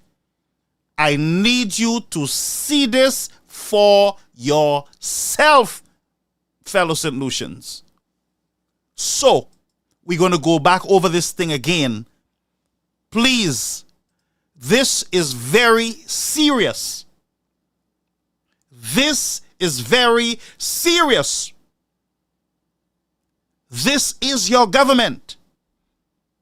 And I can confirm that you officially, after I have viewed this clip, have a lying government who is lying to you, the citizens. Take whatever they say to you with a pinch of salt. They are a bunch of vagabonds, liars, deceivers, and it is quite clear tonight. I'm very upset. I'm very upset. I walked away this morning believing, one, that they were reporters calling and threatening people. And I wanted to know, why would they be threatening CIP people? What authority does a reporter have to threaten someone? If you tell me, fine, with the Joachim thing and the girls and the bribery and the blackmail and all this nastiness that was happening there, that I can understand, that it's possible. Because the girls said in the tape that Joachim had already given her some money and he's bringing another set of money for her. Don't tell Richard, she said, that Joachim bought the clip, the video with Dr. Raymond. That we can talk about. But when you say to us that reporters are calling the office and are threatening staff and tell them to resign, that sounds like a bunch of foolishness. And you St. Lucians, you grab it, you drink it, you enjoy these deceptions, this nastiness in our country. I'm upset tonight because your government is lying to you. And I don't give a hoot what you say about me. These schmucks are lying to you, the people. And now we are more confused. We are more confused than ever before. Because when they say one thing to us, we have to think something else. They say to us, Fresh Start is Guys Joseph Company, and there was no approved planning, and there were nothing. And before you know it, they're doing business with the same Fresh Start. A bunch of liars, a bunch of scammers, deceitful. That's what it is. And if that girl didn't go there and ambush him and confronted him on his lie, they would have continued the lies. They would have continued the lies. Continue it. And this poor reporter, everybody would have believed that she was a liar and she was threatening people. Idiot. Nonsense. I'm going to go back to the clip, and I got it somehow. The voice may not be synced with the videos because I have it in a complicated way. the song on one side, a video on the other side, but I'm going to post everything on our platform, Caribbean American News Media. And I have a lot of other tips that I will just put out because you guys, and that's what we got to do. We got to put out the information so that the public can read it for themselves. When you say one thing, we will put out the information that we have. And I was holding back and I say, let me not put out anything. Let's just keep it there. Let us do that. Let us do this. But now, how are the people going to know the truth? How the people are going to know the truth when they're dealing with a lying government? So, my promise is that I will start.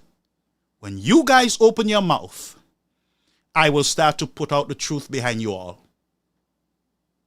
Full stop. And I'm going to ask St. Lucians to send me the truth. Send us. We have a confidential line. We have 929-586-1821. You have confidential. You don't need to send your name.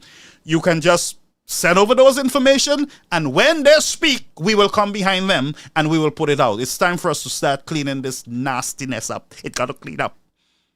Let's go to the clip again. Let's go. Bear with me, folks.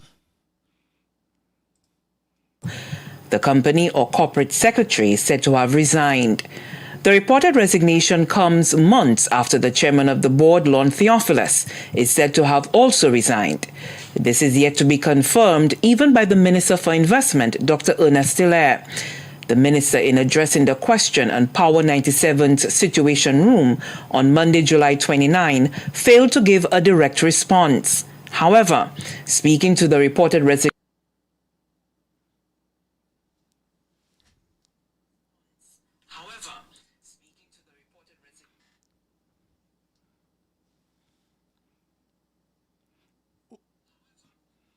of the corporate secretary, had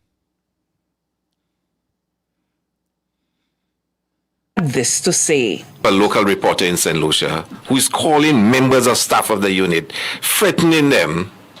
They're threatening people, if you don't resign, that they will expose you, they will do this, terrorizing people. Dr. Hilaire was making reference to this reporter.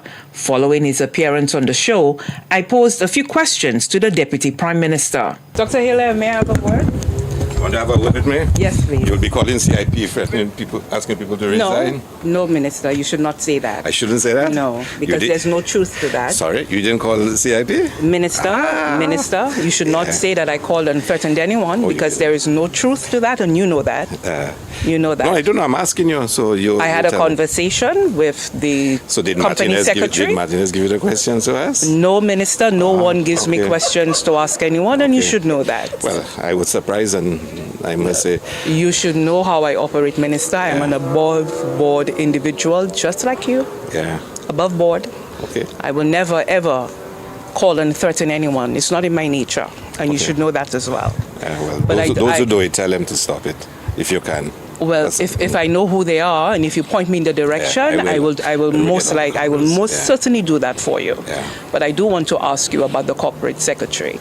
Is there any truth that she has resigned, Minister? Well, when I last spoke to her, she's still corporate secretary, and as far as I know, she will continue to be corporate secretary. Where did this come from? Can you tell me? Well, like you, I saw the article.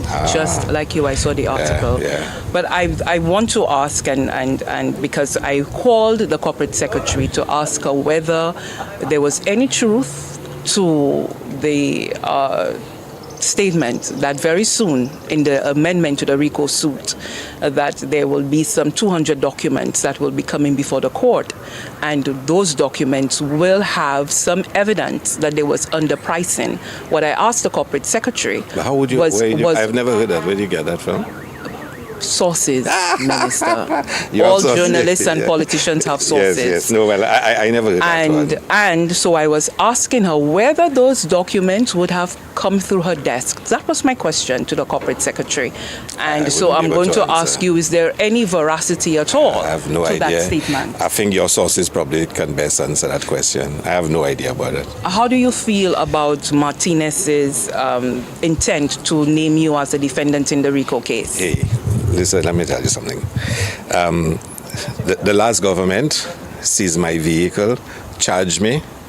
They wrote to the authorities overseas, asking them to investigate me. They asked for them to get access to all my Gmail, all my emails so they could read it. I have been a source and I've been a target of the last government in the opposition now. They've made me a major target. It's no secret that the leader of opposition is in love with me. Every single day, United Workers Party attack me on Facebook, and every single day I wake up with a bright smile on my face, say my prayers, and set out and work as hard as I can. While the minister is focused on his deliverables, the nation awaits responses to critical questions, including the number of allocated files to Caribbean Galaxy on its real estate project. The minister insists that government cannot give details of commercial agreements. The minister did, however, promise an interview to this reporter in the soonest possible time to discuss the issues surrounding the CIP. For the DBS News World, Lisa Joseph reporting. Oh, my people, my people, my people, my people. My people, my people, je simply see. Je simply see.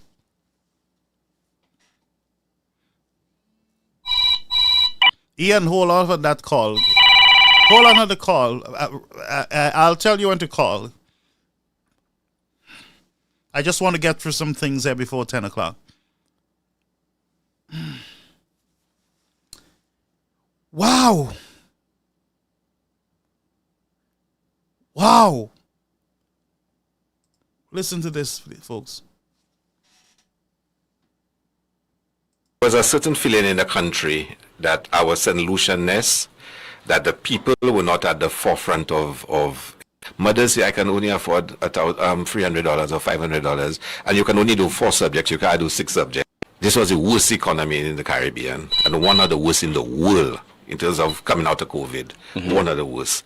Every bank account that this government had was in the red. Every single one was in the red. Government liabilities, payables, was about $160 million. Talk a little bit about the airport and what we found when we went to the airport. So imagine the government, and I want you to listen to that one carefully. The government took a loan, $175 million US, to build the redevelopment of the airport. They had no drawings. No bill of quantities, no costings, just rough estimates. And took a loan for $175 million US to do it. Okay, just rough estimates. Remember that they have no drawing. The first step is the foundations, piling. When they started to pile, they realized they had...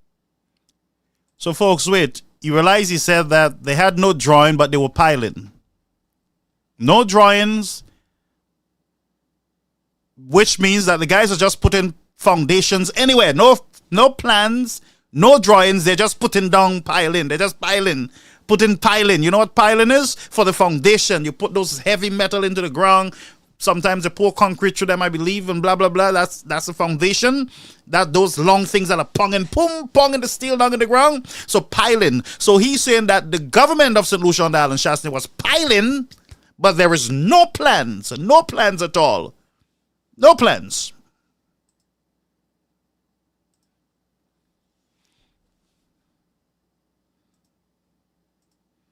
When they actually started it, they needed 3,000 piles. So you know the price skyrocket. So imagine in your foundation alone, you're already skyrocket in price. COVID hit, and of course, you know, prices gone up. Yep. When they finalize the designs for the superstructure, the frame and the building, how it will be, we have been told by that time we're in government that the costing they had there, the estimate, it will be almost double that to build it. If we are So now they had costing. There's no plan. Remember, he said that. No plan, but there's costing. The costing is for what? No plan. No plan at all. You heard.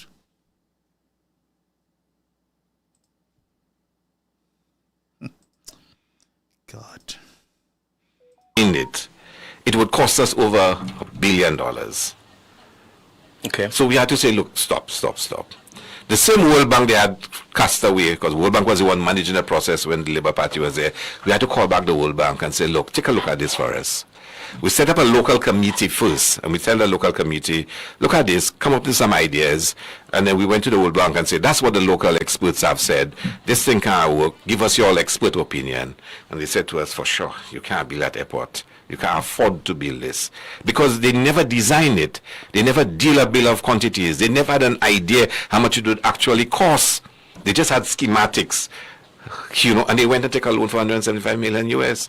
That thing would have ended up costing us almost 300 million US dollars. But the loan was there. Granted, certain things were missing in your opinion, like schematics and so forth. No, they had detailed drawings and detailed drawings, right? I think with a lot of other projects, what I hear a lot from people is saying things get stopped and scratched. Okay, so okay, you're right. But here what has happened since then? Yeah. Based on the advice the World Bank gave us, we went back, downsized it. Yep. We've now gone through the right process of doing a proper bill of. But St. Lucians, what are you downsizing if there is no drawing, there is no plan? What are you downsizing? What?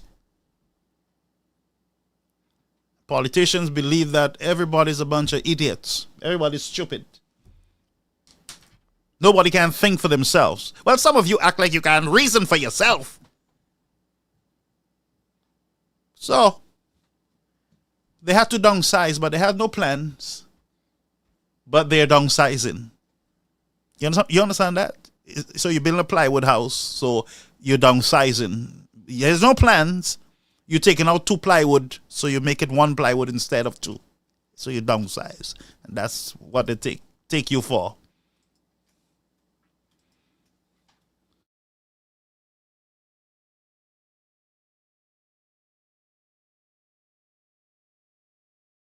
No tendering.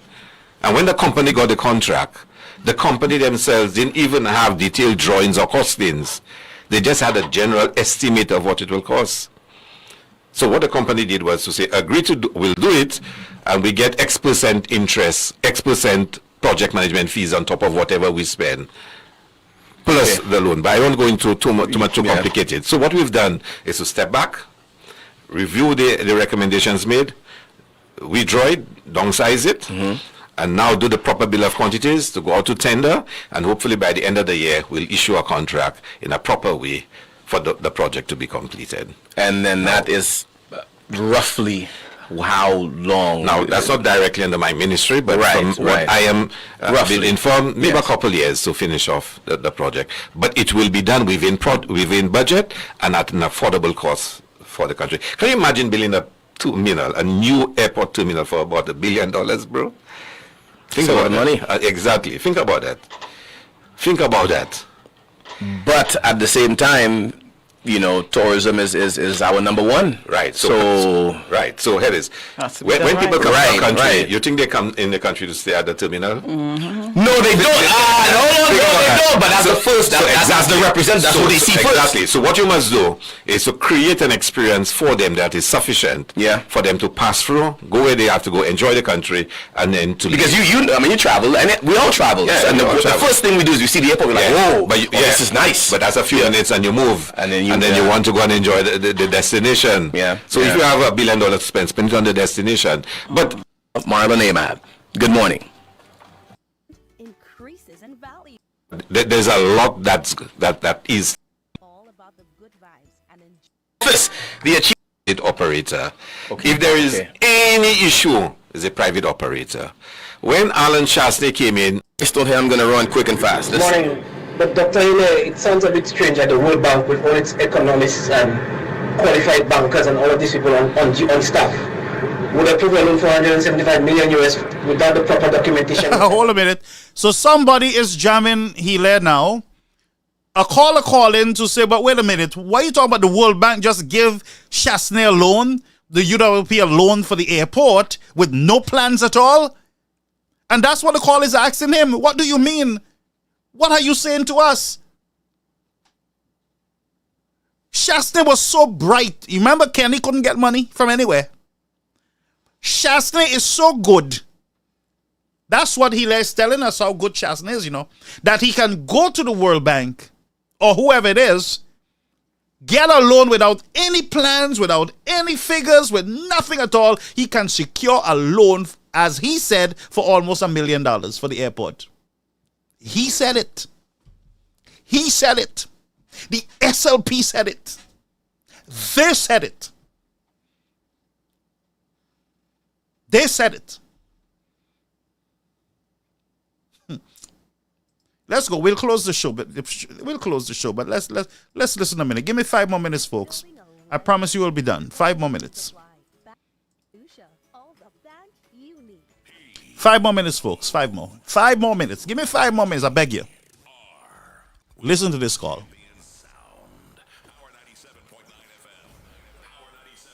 Just listen. Pay attention. This is Power 97.9 FM, the new #1. Folks, in the Situation Room today, we are discussing 3 years in office, the achievements of the St. Lucia Labour Party government, and we do have Deputy Prime Minister Dr. Ernest Hilaire in studio. I have a voice told here I'm going to run quick and fast. Good morning. But Dr. Hilaire, it sounds a bit strange at the World Bank with all its economists and qualified bankers and all of these people on staff would approve a loan for $175 million without the proper documentation, the proper designs, the proper costings. The bank in St. Lucia would never give me a loan to build a house without any of these things. So how would the World Bank go ahead and do that? That sounds very strange to me.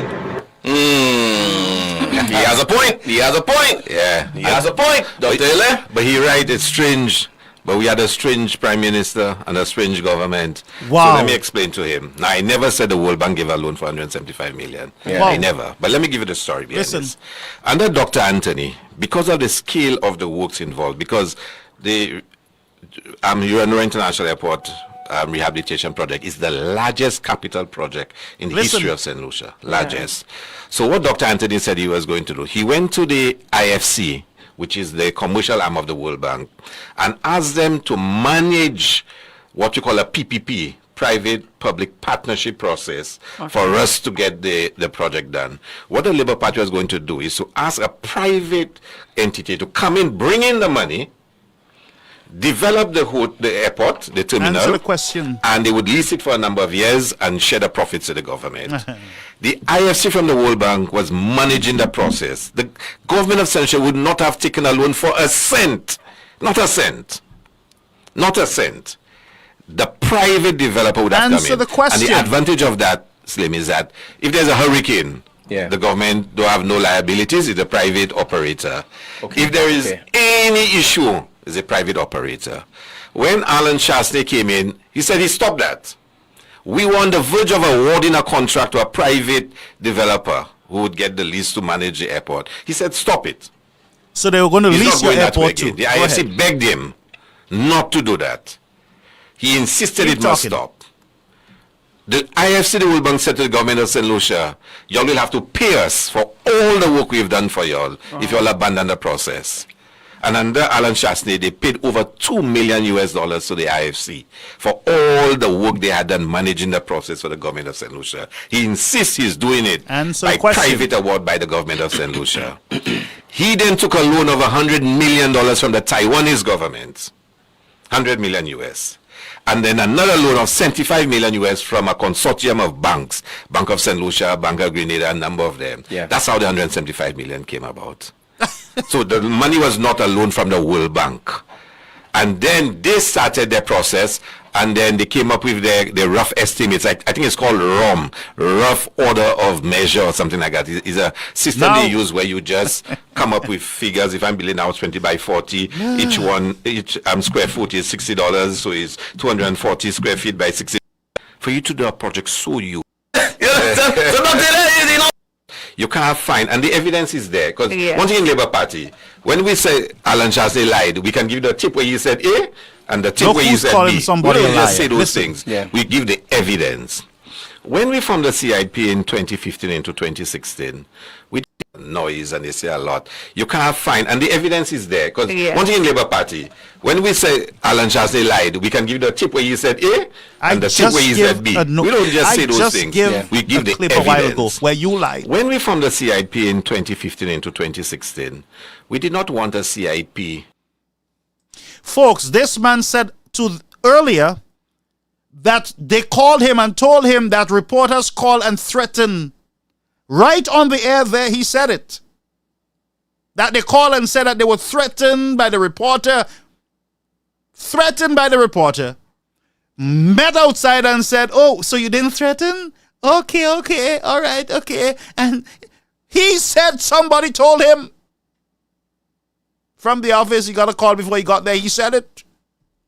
And we just played the tape, sir. And you lied. Let's finish this show quickly. CIPs in the region. Yes. We wanted one that was going to be very exclusive, not massive numbers, but quality. So in the legislation then, we said you could not do more than 500 a year applications. Okay. You had to have a minimum net worth of $3 million. That didn't change. Alan Shasen decided to go in a different route. They reduced the price from 200 for donations down to 100.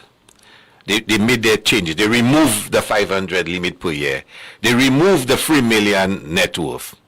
Because they said they wanted the program to be like the other islands and not what we wanted to do with it. Now that's their choice. They're in government. And that's the policy. We said to them, no, let us stick with what we're doing, what we wanted to do. We think it's better for St. Lucia. But they said, no, they're going to do it differently. And then they decided they'll start paying commissions to people. And we'll come to that later on. We oppose it, but it was what they decided to do. 5 years later, of course, they're out of government and we in. During that time, they awarded citizenship to DSH. The DSH Hotel Aspina was on the website, and they brought in Galaxy. I don't want to hear that right now, folks. Y'all can listen to that in your own time. We have to close the show. Folks, I had a lot planned for tonight. I didn't get to most of it concerning CIP, Dominica, and other parts. But I am calling. Ian, hold a minute, please. I'm just trying to wrap up. Folks, just bear with me. Let me just think this call. Callers, just hold a minute. I'll tell you when to call, please. So I kind of lost my train of thoughts there, but let me get back. So we're going to deal with the Dominica situation. We'll have to deal with that another time, where they had to revoke 68 citizenship by investment program visas, passport, citizenship. 60-something passports had to be revoked by Dominica because they found out that there was crookedness going on with the sales of those passports. And most of them Iranis, from folks from Iraq, Pakistan, and those areas, Nigeria. Dominican passports caught up in crookedness. And they had no choice but to put out an order to revoke 60-something passports one time.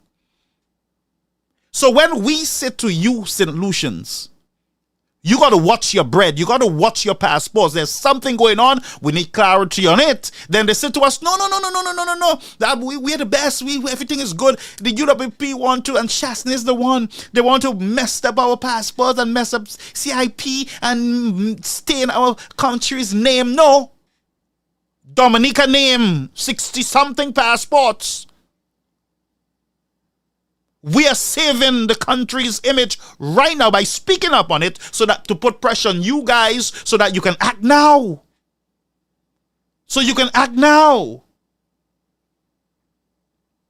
But you think we are the bad ones because we speak on CIP. But look at Dominica revoking, and that's just the beginning of revocations, That's just the beginning of problems for them, Bank of America refused to process their monies. Do you know what that means? Bank of America refuses to process Dominican CIP money. Now they themselves had to go and revoke CIP passports, take back passports from people. You can pay ce passport la vie. Because any bubble, any magie at the time. So Martinez is on the ball with something big. He is on the ball. And I don't care what you call him, criminal, was arrested, was this, and I don't care what you call him. He is onto something. He is onto something. And there is something to hide. Solutions, watch your bread. I'm going to make a big statement right now before I leave. I am calling on the United Workers' Party tomorrow. You got to come out in our emergency press conference and deal with what we're hearing here from Mr. Hilaire, a government minister, concerning CIP, the airport, and other matters. Come and clear the air. Don't let it sit on the people's mind, because a lot of St. Lucians would believe that people are threatening staffs. I even see Soraya writing, you tell us who, expose them, call their names. And there is nobody doing it. Do you see the deception? Do you see the nastiness, the unrighteousness in the nation? So I'm calling the UWP to step out tomorrow. I don't care what you all have planned. This is more important than anything else. You see, when you allow propaganda to take seed, it is hard to get it out. And I'm glad we were able to expose it tonight. United Workers' Party. There should be emergency calls being made now. Call an emergency press conference and speak on these major issues before they take seed in the minds of St. Lucian's head. Do it tomorrow. Not on Wednesday, not on Thursday, not next week. Tomorrow. Because there's a whole set of stuff that was said. And a whole set of truth that we want to know. Because we can no longer believe our government. We can no longer believe what they say to us. And we saw those proof today. St. Lucians, I leave you to think for yourself. And stop being bamboozled and him-peck and hum-peck and all gonna peck. And then you look like an idiot at the end of the day. Believing lies. Strong delusions. Huh? Callers, I will tell you all when to call. I will tell... Folks, come on. Cooperate with me, man. I will tell you all when to call the show. We're about to close, and I'll tell you when to call. I'm trying to get my thoughts together. But, I'm saying, we can no longer believe our government. We can no longer believe our government ministers. And we have every reason to believe that them fellas are a bunch of bandits and got to be removed from government. They have lied to us. They have misled us.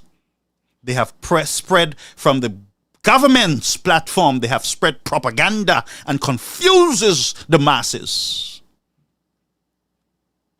So come out. Come out. Come out, United Workers' Party leaders. Ain't no games now. Ain't no time to hide behind desks and behind all kind of story and protocol. Come out and answer. And I am taking no hostages in what I'm saying here. I support you guys. But get on the ball. Ain't no time to sleep when lies and propaganda is being sown in the minds of the people. Because they told us you were corrupt, United Workers' Party. They told us that you were no good. They told us that you were the worst thing that ever happened to them. They told us that the hospital was a mess. They told us that the airport is a mess. They told us that everything was a mess in the country because of you. Come out. We know the truth. But you come out and register the truth for the records, so that the people can have the information, so that they can make a conscious decision. This is no time to pat anybody on the back. There ain't no time. This is a war for truth and righteousness. And yes, I said it is a war of truth and righteousness. They don't like the word war. But this is a war for the bouillon of the nation. A war of truth. A war for righteousness. A war of justice in the land. And I said it. And yes, do what you want with it. But the truth will set us free. So let's get to working. Now I saw a call. Let's take this one call. It kind of interrupt my thoughts, but let's take it and then we off the air, folks. I honestly, I'm not too happy at all. I don't like when people lie or deceive, and I don't like it. I don't like deception. We make mistakes, but come on, I don't like it. We make mistakes. But don't tell me you're coming on the air to just feed us with lies and all kind of nonsense. And then if it's not corrected quickly, then we go believe in the lie. And then people make decisions based on a lie. The game has just changed, friends, tonight. The game, the playbook has just changed for Caribbean American News Media Platform. Caller, you on the air, you're the last call. Good evening, Brother Garfield. How you doing? I don't know how I'm doing, but I'm here. This is the Public Relations Officer of the New York Global Caucus. And I just want to make a quick announcement that the New York Global Caucus, we're going to have our biggest summer barbecue. It's an annual event that we have every year, an annual summer barbecue.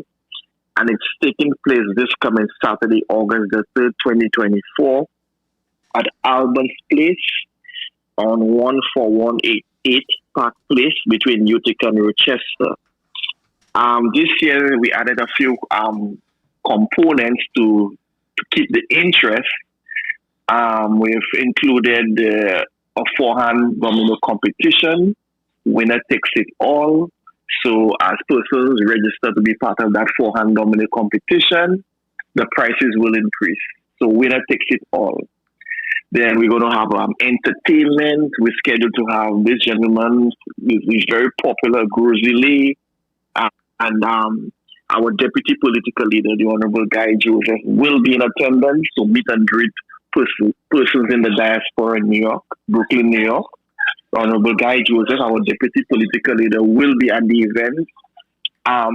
There's also the launching of the women's domino team in Brooklyn. They will be there and they'll be challenging the males. So they'll be launching. So it's going to be big. We're looking to do this thing bigger and better this year. That's why we have added the different components. There are going to be like 5 different DJs on site playing to keep the interest there. So there's going to be lots of surprises, and it's this coming Saturday, August the 3rd, at which the barbecue is scheduled to start at 1 p.m. The forehand domino competition is going to be starting at 3 p.m. There'll be lots to eat and drink. Drinks are $5. Every drink that you purchase is $5. They're going to be grilled pork, whatever you name it. Everything that you can look for, every buffet you can you're looking forward to eating or having is going to be right there at this biggest summer barbecue in Brooklyn, New York. So encouraging all supporters of the United Workers Party, those of you who want to join the New York Global Caucus, come to this barbecue. There's membership form that you can fill out. You can pay your membership fee of $20 and join the caucus, because what we see happening to our country is a crying shame. I mean, you just played several clips of Ernest Sealer lying to the people blatantly, and we cannot stomach that, St. Lucia. We have to say to government ministers like Ernest Sealer that the time has come and they have to go, and they have to go now.